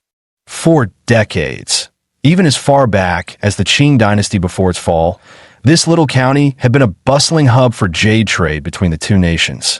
Nowadays, the town lived and breathed jade. Apart from jade shops, it was packed with hotels, restaurants, foot massage parlors, and bathhouses, all catering to the gambling stone enthusiasts. Shun Yi drove there, a journey that took about 2 hours. Upon arrival, he first found a restaurant to eat and gather some information. Shun Yi asked, "Where's the Liqing Jade Market?" The restaurant owner chuckled and said, "First time here, young man. There are several jade markets in Liqing. You could say the entire city is one big jade market. You're actually sitting right in the middle of one now. So, which particular market are you asking about?" Hearing this, the other diners in the restaurant also laughed. It seemed similar scenes had played out more than once before. Understandable. Liqing had always been a land of opportunity and legend, a place where fortunes could be made overnight. Over the centuries, hundreds of thousands, if not millions, had flocked here with dreams of sudden wealth. Shun Yi wasn't the first, nor would he be the last. These people weren't truly mocking him. They just cracked a few jokes before ultimately giving him solid pointers. One person said, "The southern, northern, and western districts each have their own unique jade markets. Where you're in the eastern district is mainly residential, filled with hotels, restaurants, and spa massage parlors, though there are some jade shops too." Another asked, "Young man, are you here for stone gambling? Playing big or small? If you're playing big, head to the southern district. They've got high-end goods and expensive stones there. If you're playing small, go to the northern district where stones are cheap. Just a few hundred or thousand can get you your fix." Shun Yi asked in reply, "What if I don't have much money and just want to take a shot at striking it rich?" Upon hearing this, the crowd burst into laughter again and said, "If that's the case, you must go to the west side of the city. There are new stones arriving daily from Myanmar, all raw, uncut materials that even gods and ghosts can't judge. If you truly have the skill, you're bound to find hidden treasures and make a fortune. But if you lose everything, don't say we didn't warn you." Shun Yi smiled and said, "Understood, thank you, seniors." After finishing his meal, he settled the bill and left the restaurant. He drove forward for a while and found the best hotel in the area, where he booked a room for 3 days. Shun Yi stood by the window of his hotel room, gazing out at the small city illuminated by endless lights spreading as far as the eye could see. Liqing had nothing, no shopping malls, no parks, not even residential areas, no schools, no hospitals. There had been some once, but they had all been pushed to the outskirts. The city's entire downtown district existed solely for the trading of jadeite, drawing people from every corner of the country for this very purpose. As a result, businesses like hotels, restaurants, foot massage parlors, and bathhouses thrived in leaching. Shun pondered for a while, then took his car keys and went out again, driving around the city. He visited the southern, northern, and western districts. Just as people said, the southern district had the best economic conditions, filled with upscale jadeite shops that exuded sophistication. The northern district was noticeably shabbier, likely the haunt of ordinary stone gamblers. As for the western district, the environment was hard to pin down, both good and bad, giving off an aura of hidden talents and crouching tigers. By now, night had fallen, but across all three districts, the jadeite shops remained open for business, with a steady stream of customers coming and going. Shun Yi's golden eyes were still effective, so naturally he wouldn't waste any opportunities. He didn't care about directions, north, south, east, or west. As long as there was a shop, he'd enter. If there was a bargain to be had, he'd take it. Just like that. Starting from a few jade shops in the southern part of the city, Shun Yi activated his golden pupils and scanned through piles of scrap and cheap stones. He identified several pieces with golden glows, then further categorized them into two types. The first type had visible green streaks on the surface, while the second showed no green at all. Most people preferred to bet on those with visible green, but Shun Yi deliberately chose the ones without, simply because stones with visible green on the surface couldn't be bought cheaply. Shun Yi couldn't determine their exact value, so he opted to buy large quantities at the lowest possible prices. Among every 8 or 10 stones, there was bound to be one that turned out to be a treasure. At this moment, Shun Yi was doing exactly that. The jade shops in Liqing were not only numerous, but each modest-looking store held hidden surprises. In this shop alone, Shun Yi discovered over 20 pieces of waste material that shimmered with golden light. The average price wasn't high, so Shun Yi picked out 8 pieces. All of them appeared terrible on the surface, showing no trace of jade flesh within their rough outer layers. Meanwhile, other stone gamblers in the shop were also eyeing these waste materials, dreaming of striking it rich overnight. But no matter how they picked and chose, they invariably selected stones with good-looking exteriors. The fine stones revealed by Shun Yi's golden eyes went completely unnoticed by them. Instead, they scoffed, laughing at Shun Yi's ignorance for purchasing such rocks. Chapter 021. Floating blue, glutinous ice. Several individuals were studying the same batch of waste materials. Shun Yi was among them. He arrived later, by which time several stone gamblers in the shop had already been scrutinizing them for quite a while. They murmured to themselves, trying to convince themselves that the stones they'd selected held immense value, that each piece could bring sudden wealth. Shun Yi didn't have so many tricks. Upon entering the shop, he simply activated his golden pupils, scanned around, and picked out 8 stones to buy. He asked the shopkeeper, 3,000 for these 8? The shopkeeper sized Shun Yi up, noting he was a new face, quite young, and seemingly without powerful connections. He didn't take Shun Yi seriously. The offer was reasonable since, to anyone's eyes, these 8 stones were the worthless dregs among scraps. So he agreed. Deal, 3,000 it is. The transaction was settled. Shun Yi paid, then carried the stones one by one back to his car. At this moment, even those who had been laughing at Shun Yi in the store couldn't resist making their own moves. However, the waste materials they had their eyes on all had certain features on their rinds, either a faint hint of hidden green beneath the surface or delicate pine flowers markings on the skin. Or perhaps the inner texture was slightly exposed, though scattered, enough to spark imaginations about what might lie within. These waste materials couldn't be sold quite as cheaply anymore. One person spent 3,000 yuan and only managed to secure a single stone. Another shelled out 8,000 for a different piece. Both stones showed golden light in Shun Yi's golden pupils, but judging from experience, he knew they'd be expensive yet worthless. And indeed they were. When cut open, both stones turned out to be complete failures. One with cracks all over like a broken imperial seal on a dog's base, the other with such scattered jade material that nobody would pay even 100 yuan for them combined. The smiles vanished from those two men's faces. Shun Yi deliberately lingered until they finished cutting the stones, saw the disappointing results himself, then left with a cold laugh and an air of effortless grace. As for those two men, they looked like they'd swallowed feces. Instant karma really does strike fast. The others laughed at them, but Shun Yi couldn't be bothered to waste energy on such trivial matters. Shun Yi moved to the next shop, which was also crowded with people and even more stones. Using the same tactic, he activated his golden pupils to spot hidden gems, acquiring 5 more discarded pieces. Just by their outward appearance, no one would ever consider buying these rejects. Take this instance. As Shun Yi was collecting his finds, a bystander remarked, "Young man, how much did you pay for these 5 chunks?"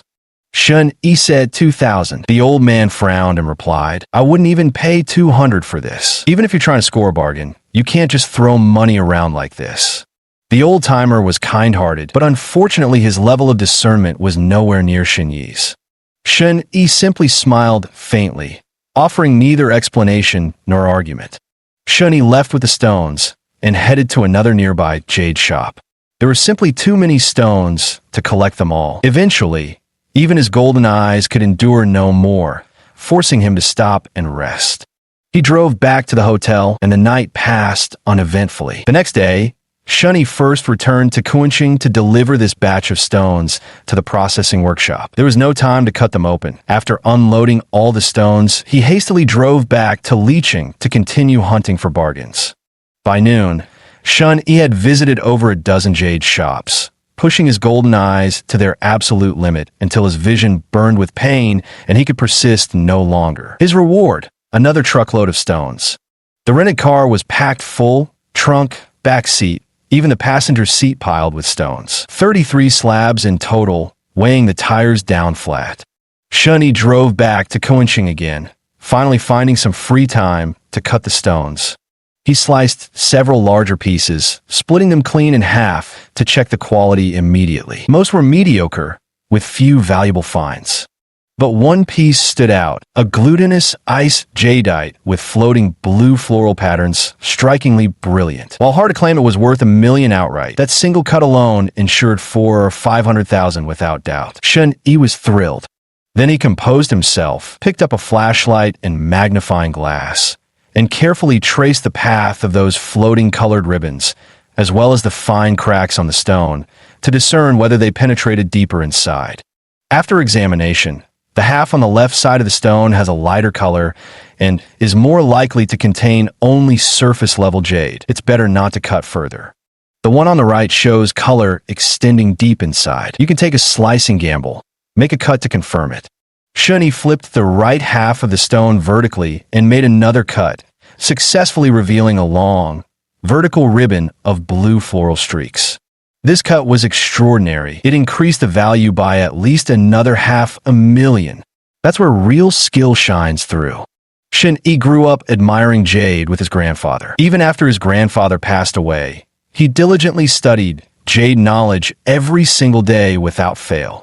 If others couldn't spot the hidden potential and sold this half-stone for 300,000, ending up in an expert's hands instead, it would mean devastating loss for the seller and enormous profit for the buyer.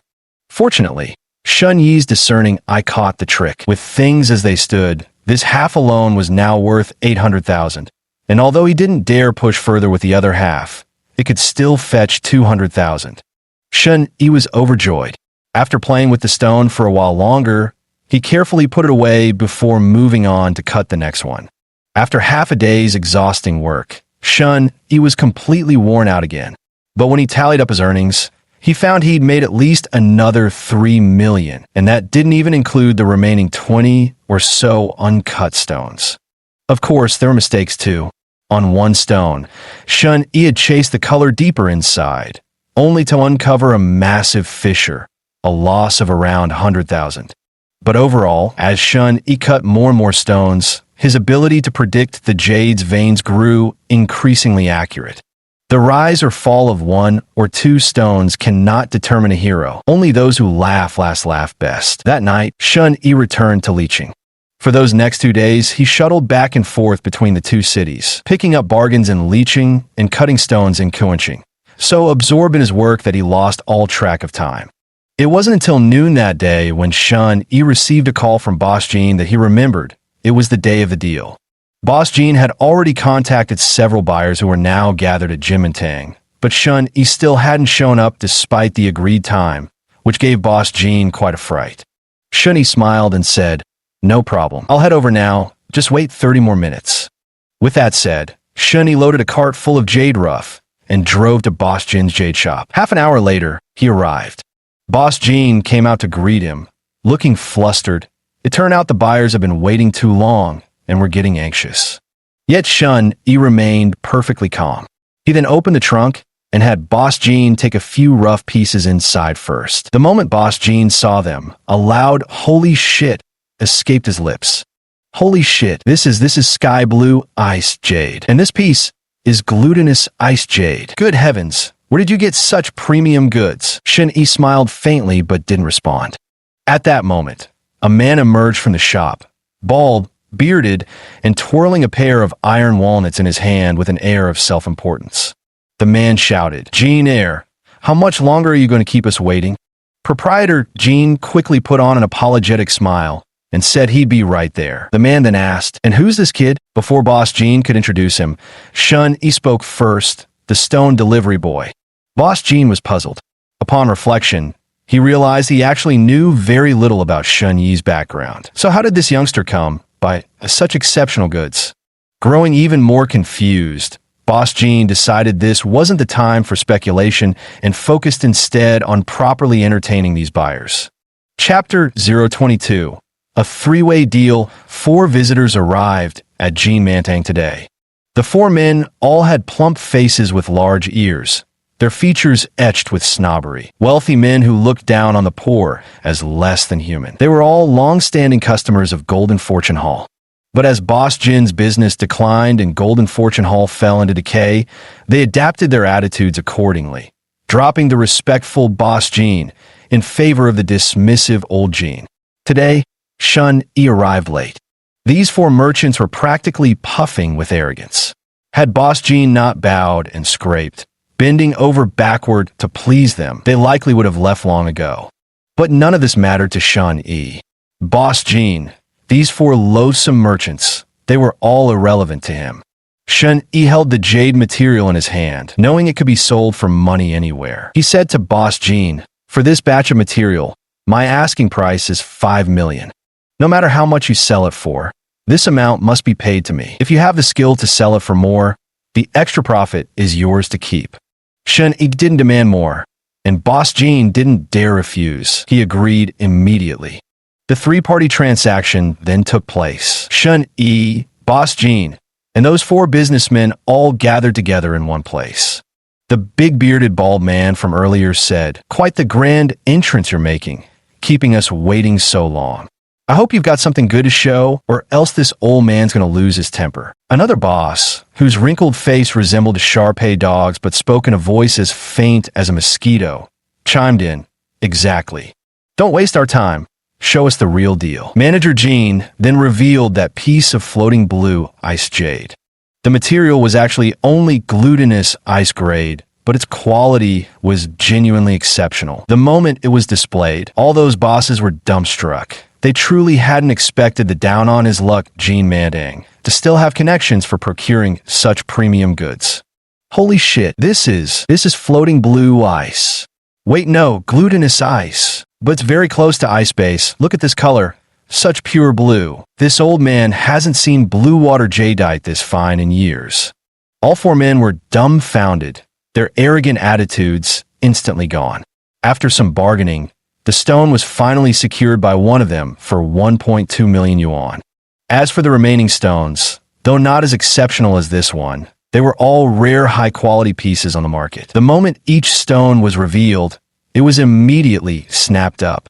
At first, Boss Jin didn't dare to ask for too high a price, but later, when he slightly increased the premium, he found that the 4 major buyers could still accept it. Boss Jin was both shocked and delighted, to the point where he nearly teared up. Meanwhile, Shun Yi continued to play the role of a worker calmly observing from the sidelines.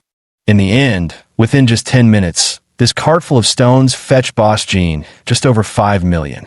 Each of the 4 buyers got their hands on several good pieces, but still felt unsatisfied. By now, none of them dared to mockingly call him Gene II anymore. Instead, they respectfully addressed him as Boss Gene and asked, "Boss Gene, do you happen to have more of such quality materials?" How could Boss Gene know? He turned to look at Shun Yi, still pretending to be a shop assistant. Shun Yi said, "We still have a batch of materials in the warehouse worth over 2 million in total. Should I fetch them for you?" Boss Gene was no fool. He understood Shun Yi's message instantly. First, to conceal his true identity, and second, to signal the value of the goods.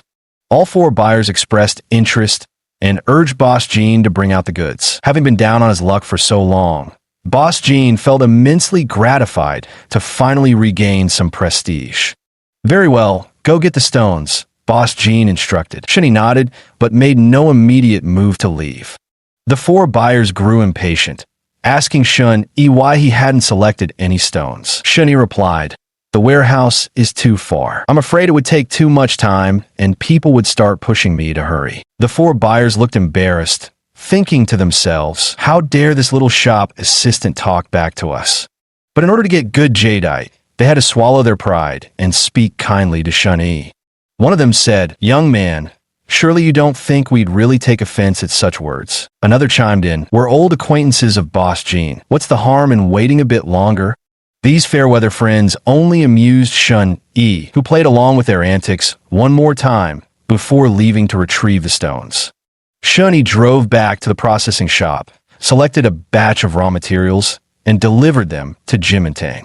While Shun Yi had quoted 2 million, Boss Gene ultimately sold them for 2.08 million. Calculating the total, Shun Yi earned 7 million, whereas acquiring those stones had cost him mere thousands, an amount negligible in the grand scheme.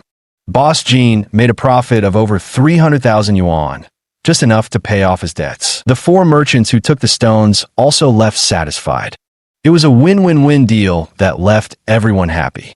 Boss Gene stood rooted to the spot, staring at the still warm stacks of cash he'd just received, overwhelmed with emotion until his eyes grew moist. "Little brother, Boss Gene began. Shun Yi cut him off. "No need to say more. We both got what we wanted. This was just normal business." With that, Shun Yi turned to leave. Boss Gene escorted him out and asked, "If you get more goods in the future, will you still sell them here?" Shun Yi replied, "As long as the price is right." Boss Gene ultimately couldn't hold back, as a few teardrops fell. Just at that moment, a figure walked straight toward them from outside the door. It was Boss Gong from the rival Emerald Pavilion across the street. He let out a mocking laugh. "Oh, crying in advance because you know I've come to collect my debt? Weren't you acting so arrogantly just a few days ago when you snatched that deal from me?" Boss Gong was referring precisely to the stone that Shun Yi had pointed out. This man cut a dignified figure, yet harbored the pettiness of someone who held grudges. Anyone who offended him, even if only slighting his dignity, would face his retaliation at the first opportunity. But times had changed now.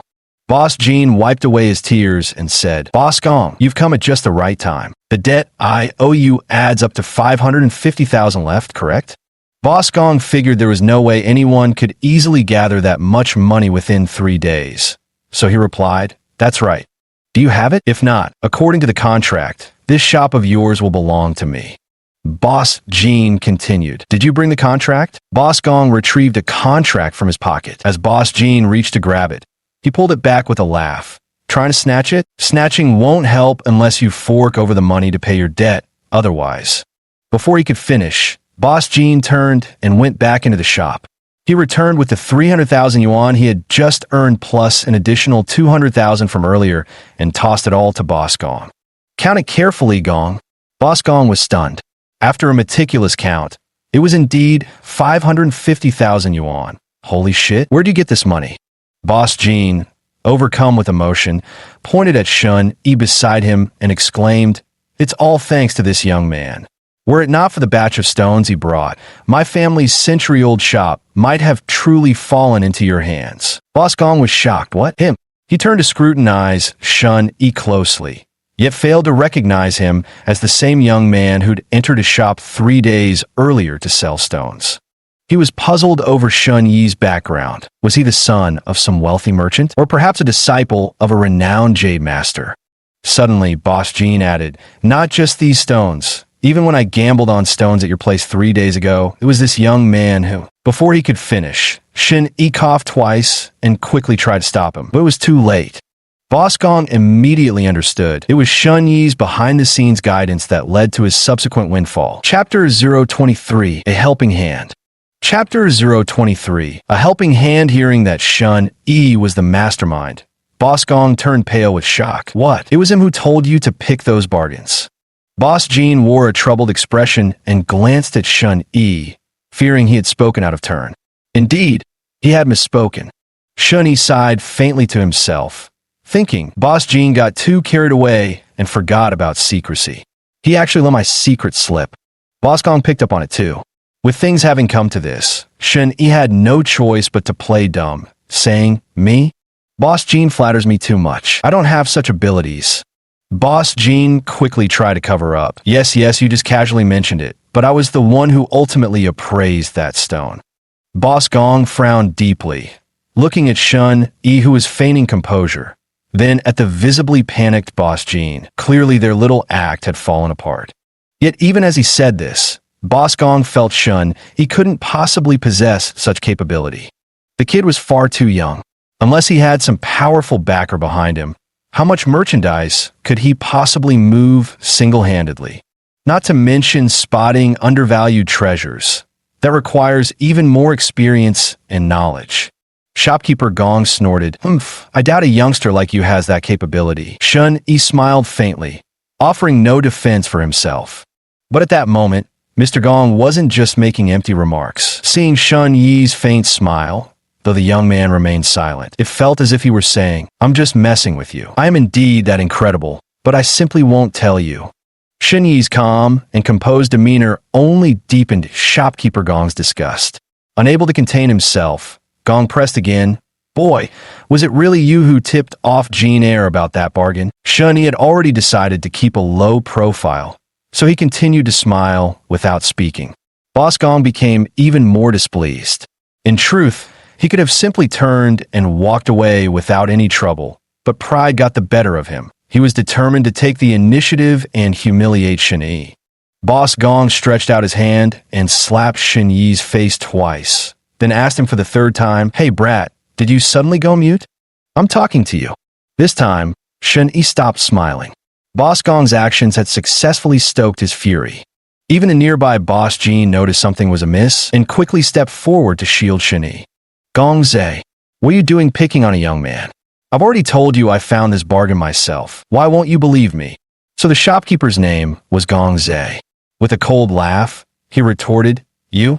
If you had any real skill, you wouldn't have run your ancestral shop into the ground like this. Don't think just because you've repaid your debt to me that I don't know about all the other debts you're still drowning in out there." Boss Jean was about to speak, but Miyazawa gave him no chance, firing off another rapid barrage. "You can't even handle your own jade properly, yet you dare try to pick scraps from me? Do you know how many appraisal experts I have on my payroll? Each earns hundreds of thousands a year at minimum. What makes you think you can compete with me?" Boss Jean burned with anger and shame, for Miyazawa's words rang painfully true. Just then, Shun Yi stepped forward, pushing Boss Jean aside with a smile. "No worries," he said. "I'll take him on." Then Shun Yi said to Gong Zhe, "Boss Gong, you're right.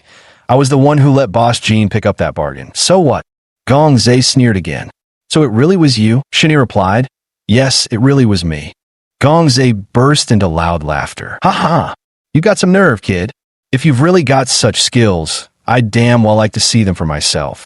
With that, Gong Zhe surveyed the shop, then strode forward to pick up a rough stone and challenged Shun Yi to explain what was special about it. Shun Yi, who had been suppressing his anger, replied coldly, "Who do you think you are? Just because you tell me to speak, I have to." Gong Zhe was equally blunt. As Boss Jean had just repaid his debt, he immediately pulled out 10,000 yuan and proposed a wager. If Shun Yi correctly appraised the stone, the money would be his. Shun Yi still refused. Gong Zhe then doubled the bet to 20,000 yuan, adding that even if Shun Yi lost, he wouldn't owe a single penny. Even so, Shun-Yi still refused. Miyazawa said coldly, "What an arrogant brat. I'll raise the bet to 100,000. Surely you won't refuse now." But Shun-Yi sneered in return. "Money is trivial. You order me to appraise, and I should just do it? Who the hell do you think you are? Why should I listen to you?" Having lived most of his life, Miyazawa had truly never encountered such an insolent junior like Shun-Yi. Furious, he demanded, "Then what do you want?" Shun-Yi replied, "I only gamble on stones, not your pointless bets." Miyazawa, being quick-witted, immediately understood and said, "Fine, then come to Jade Pavilion. If you got the guts, try spotting another bargain. No excuses this time."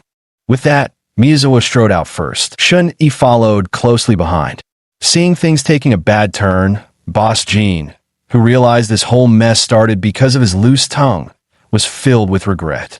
He hurried after them, still hoping to dissuade the two from acting rashly. Little did they know, the fierce battle between Dragon and Tiger had already begun. Who could possibly intervene now? Ever since Miyazawa had slapped Shun-Yi's face, this raging fire could no longer be extinguished. The three of them arrived at Jade Pavilion one after another. The place was resplendent in gold and jade, its scale incomparably grander than the desolate Jinmantang, with a far greater variety of raw jadeite materials available. Compared to Shun-Yi's last visit, a new batch of stones had arrived. Miyazawa spread his hands, inviting Shun-Yi to try his luck freely, his expression brimming with overconfidence. Shun-Yi, however, remained outwardly calm while secretly activating his golden eyes, preparing to scan the stones in the shop. Today, having not yet used his golden eyes, they were at their peak condition. Shun-Yi held nothing back this time. In the past, he had only scanned through waste materials and cheap stones, but today he meticulously examined every single piece without exception. The appraisal results turn out to be quite fascinating. Among the multitude of raw stones, the overwhelming majority emitted golden light, and most of these were honestly priced for sale. Clearly, Tsueishu Pavilion was a gathering place for true masters. This was no idle boast from Gongze. Yet even the gods struggled to judge inch-long jade. Shun-Yi still managed to find two stones worth gambling on. One was scrap material, while the other was a raw stone priced at 50,000. Shun-Yi thought to himself, "Gong doesn't accept my authority. If I challenge him to pick stones, I'll definitely win that jade." Still, today's rash actions shouldn't be spread around. This matter is best kept quiet. Shun-Yi hatched a plan and said, "There are too many clerks in the shop. Have them all withdraw or they'll disturb my focus." Gongze burst into laughter upon hearing this. "Ha ha, still making excuses? I'd really like to see what makes you so cocky." Coincidentally, there were no customers in the shop at the moment, so Gongze ordered all the clerks to leave. The clerks were utterly baffled, completely clueless about what was happening. In the blink of an eye, they saw that brat Shun-Yi had even shut the door. Truly bizarre. Only Shun-Yi, Miyazawa, and the shop owner remained in the main hall of Tsuyu Pavilion. With confidence, Miyazawa said, "Shall we begin now?" Shun-Yi nodded, then pointed out those two stones. For the worthless scrap, Shun-Yi offered 300. As for the rough stone, he was willing to pay 10,000. Hearing this, Miyazawa didn't expect Shun-Yi to actually dare to pick up bargains. He had originally thought Shun-Yi closed the door to beg for mercy. Looking at those two stones again, one had a black rind with yellow hues while the other was grayish-white with a sandy surface. The former showed no distinctive features at all. It was scrap material bought by weight, merely serving as filler. The latter had some slight granular texture, but when lit from within, not a trace of green hue or jadeite luster could be seen. The odds of cutting anything valuable from that rock were probably less than 1 in 1,000. With another hearty laugh, Gongze declared, "Fine, can't let you claim. I'm ducking the challenge. We'll price both stones as you suggested." Chapter 24. Falling into the trap. Chapter 24. Falling into the trap. Gongze brimmed with confidence, his arrogance unmistakable. Little did he know, he had already fallen into Shun-Yi's carefully laid trap. Just then, Shun-Yi promptly took out cash and bought those two stones. Before he could even suggest it himself, Miyazawa was already itching to cut the stones open. "Hold on," said Shun. Miyazawa sneered, having second thoughts about cutting them now. Shun replied, "First issue the invoice. After that's done, the stones belong to me. Then you can start cutting." Miyazawa was taken aback. He hadn't expected the young man to worry about this. Then he burst into uproarious laughter, amused by Shun Yi's sheer confidence. Fine, fine. It's been years since I've met someone as hilarious as you. This deal won't be a loss today. Ha ha. Laughing while writing the receipt for Shun Yi, Miyazawa suddenly turned serious and coldly asked if they could proceed with cutting the stone now. Shun Yi nodded. The three of them returned to the processing room where stone-cutting masters and apprentices were present. Just like before, Miyazawa ordered everyone to leave and took matters into his own hands. He asked Shun Yi, "Which one should we cut first?" Shun Yi replied indifferently, "It doesn't matter, they're all the same." Miyazawa aimed for a decisive strike. There was no need to bother with the worthless scraps. The stone with the sandskin still held some promise, so he chose to cut that one first. With his piece crumbling, I thought that damn kid would surely break down. Who could have guessed that as soon as the blade cut through, green emerged on the surface? The green wasn't pure. Dark streaks ran through it, and upon closer inspection, fissures laced the black areas. At least the base material was relatively translucent, reaching a glutinous rice variety quality, with some areas deepening inward, leaving room for further cuts. But even judging just from this single cut, selling this stone for 30 or 50,000 would be no problem at all. This left Gongza and the worried-looking boss Jean standing beside him utterly stunned. The two veteran bosses, though one had thriving business while the other faced declining fortunes, were both seasoned experts with 30 years of experience in the trade. Though they hadn't examined it under strong light, their professional judgment told them this stone most likely contained worthless material.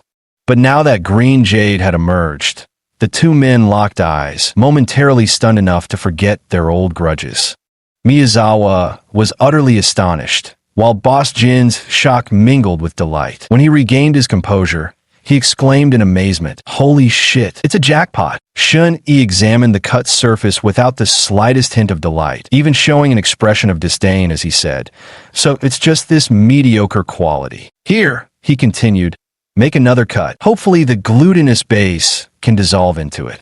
With that, Shun Yi pointed precisely at the most promising spot on the entire stone where a follow-up cut might reveal more green. Miyazawa and Boss Jean exchanged another glance, all unspoken thoughts conveyed in that silent moment. This cut revealed that the glutinous rice texture had indeed blended inward somewhat, but only to a limited extent. The entire rough stone was appraised at 50,000, marking a modest gain. But after all, no one had recognized it beforehand, so this lucky find ultimately succeeded. Yet Shun Yi unexpectedly said, "Enough, enough. This piece is just mediocre, only a minor gain. Consider it my oversight. Let's call this round a draw." These words struck like a thunderbolt. The two bosses, Gong and Jean, could scarcely believe their ears. It must be noted that although no onlookers were present and no bets had been placed, this still concerned their dignity. Shun Yi had clearly already won. Even if the second scrap had been worthless, his initial lucky find was undeniable. So why suggest a draw? Could he really be this confident, daring to guarantee that even the second worthless stone would yield a profit? Gongza and Boss Jean exchanged glances for the third time before simultaneously looking at that black and yellow-skinned worthless stone, harboring the same thought in their hearts. By comparison, Gongza's face was paler, while Boss Jean appeared joyful yet tinged with worry. None of the three spoke further. Gathering his composure, Gongza restarted the oil saw to cut into this worthless stone, and then they decided to make a clean cut at once. Gong and Jean quickly stepped forward to examine the stone's cross-section. To their astonishment, a vibrant patch of green emerged on the cut surface, adorned with delicate, richly textured floating flower patterns, like a gentle breeze rippling across a tranquil lake. Not only was the green remarkably beautiful, but the stone's jadeite quality was also exceptionally mature. To the naked eye, the stone's flesh appeared tightly knit with excellent translucency, embodying the classic traits of high transparency and vivid emerald hue, a sight to behold. Unable to contain their excitement, Gong and Jin shone a light through the stone for confirmation. As expected, the light penetrated deeply, spreading laterally across the surface with a translucency spanning over 2 fingers' width, an impressive quality for dark-colored jadeite. The stone was not flawless, containing internal imperfections. The upper right corner showed multiple fissures, while the outer layer of mist flesh was unusually thick, potentially encroaching further into the jade interior. Yet overall, this fine glutinous textured stone with superb translucency and vivid green hues stood as an exceptionally rare find among uncovered rough jade. All 3 present had assessed this stone's value at over 800,000 yuan, astounding considering its purchase price of merely 300. Suddenly, Boss Jin cheered. This young man's incredible, and rushed over to hug Shun Yi in celebration. Shun Yi remained composed, pushing Boss Jin aside as he stepped up to Miyazawa. He refrained from taunting. That would be far too childish. Shun Yi simply said, "Boss Gong, if you want these 2 stones, name your price." Hearing this, a flicker of terror flashed through Miyazawa's eyes, as if standing before him wasn't a mere youth, but an impassable mountain. The calmer Shun Yi remained. The more Miyazawa felt that he and this young man before him were operating on entirely different levels. But he couldn't fathom how this could be possible. Gong's molars were chattering as he racked his brain, unable to comprehend it. It was like in those martial arts novels where a teenage boy somehow possessed peerless martial skills. An ordinary person would need decades of cultivation, yet before this kid, it all seemed like child's play.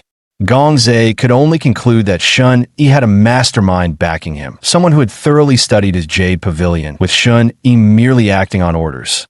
This thought became his lifeline. Gong Zhe couldn't accept losing to Shun Yi, but if there was some unseen mastermind behind him, it made the defeat slightly more bearable.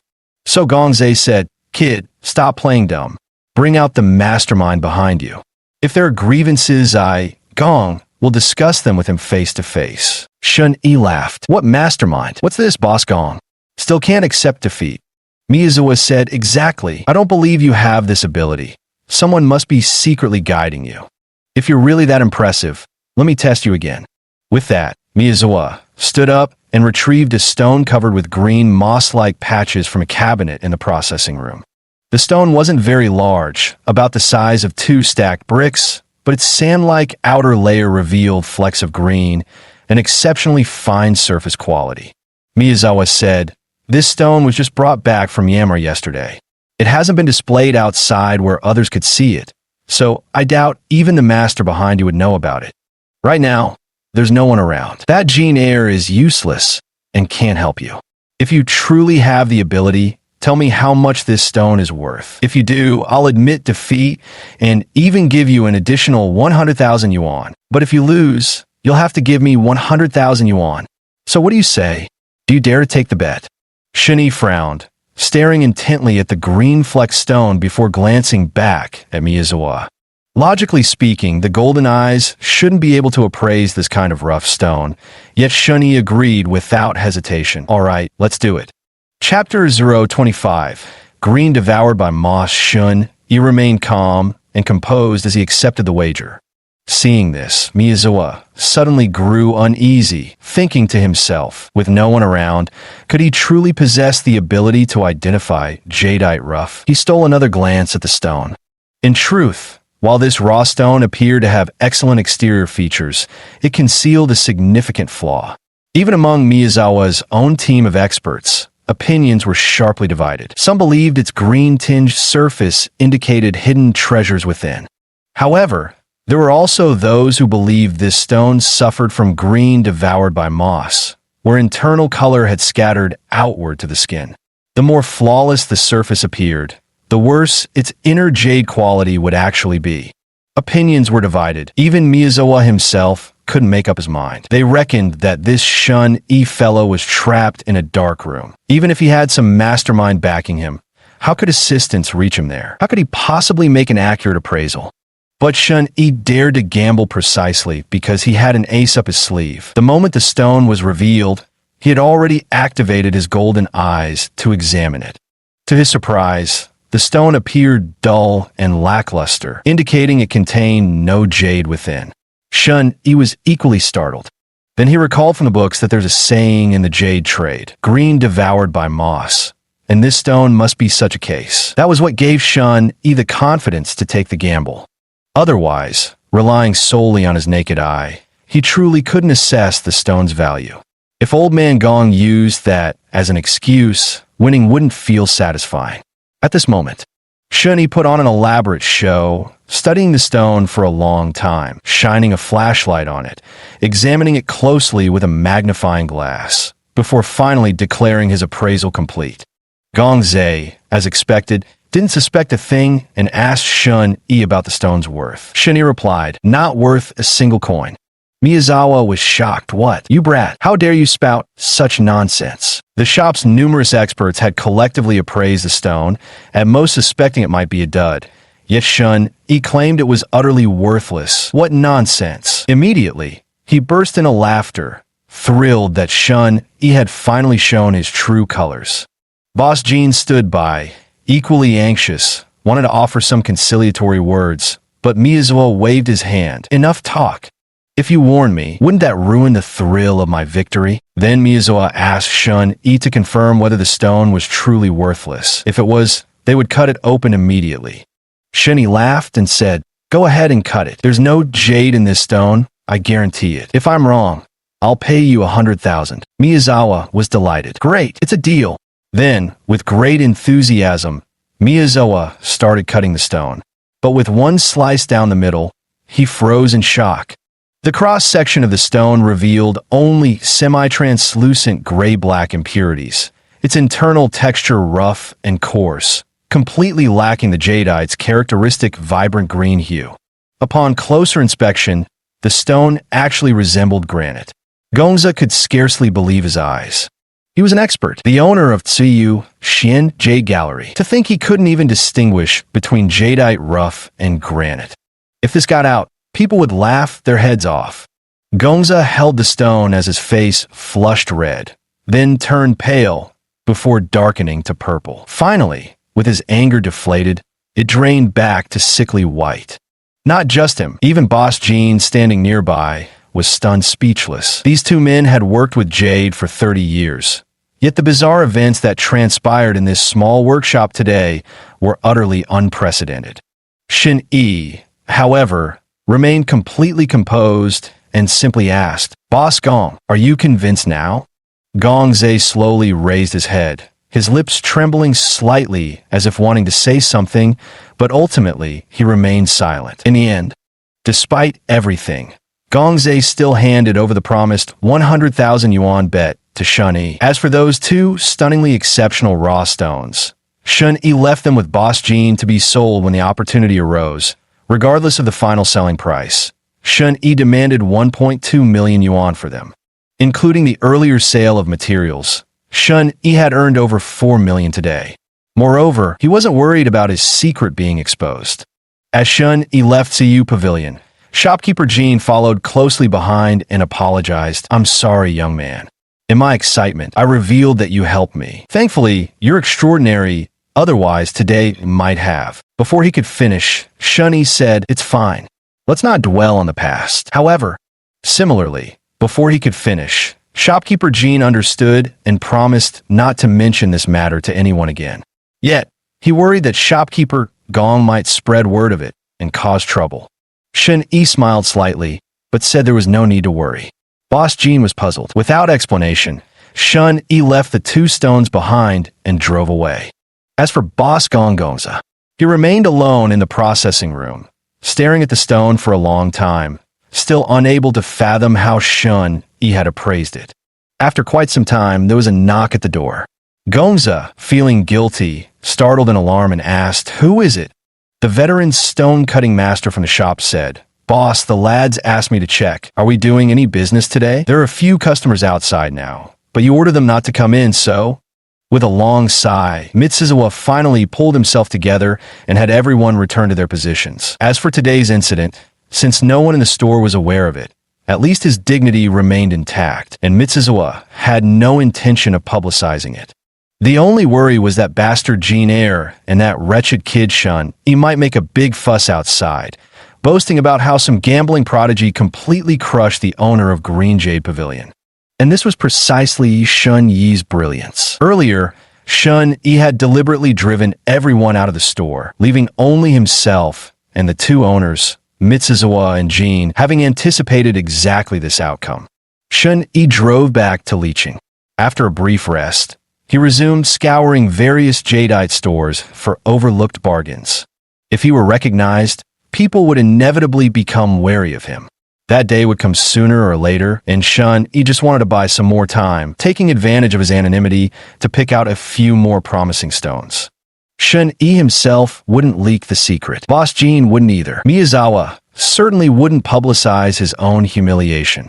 So, despite making his move today, he could still keep a low profile, truly the best of both worlds.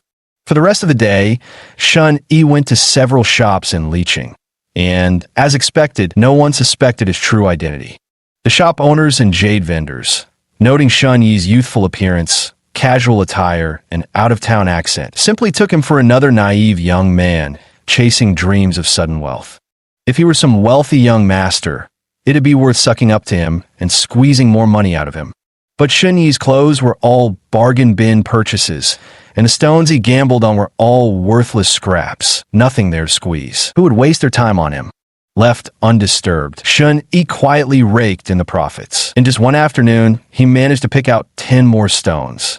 After transporting them back to Kuanqing and cutting them open one by one, 7 only showed modest gains of a few $100, but the remaining 2 oil green jade pieces skyrocketed by tens of thousands, and one, when opened, gave Shun Yi the biggest surprise of all. At first glance, it was overwhelmingly green. The shades varied from deep to light, uneven and irregular, with a poor base quality, merely a slightly waxy bean-gray jade. Yet it was completely saturated with green. The stone, weighing over 10 pounds and nearly 20, revealed only a layer of skin and a finger-width of fog beneath it when cut. The rest was pure jadeite, free of major cracks, and the few minor fissures could easily be avoided. Being gray jade with floral patterns isn't usually valuable, but precisely because it's cheap and boasts such a rich, vibrant color, it can be quite deceiving. Bracelets made from this type of jadeite are the easiest to sell.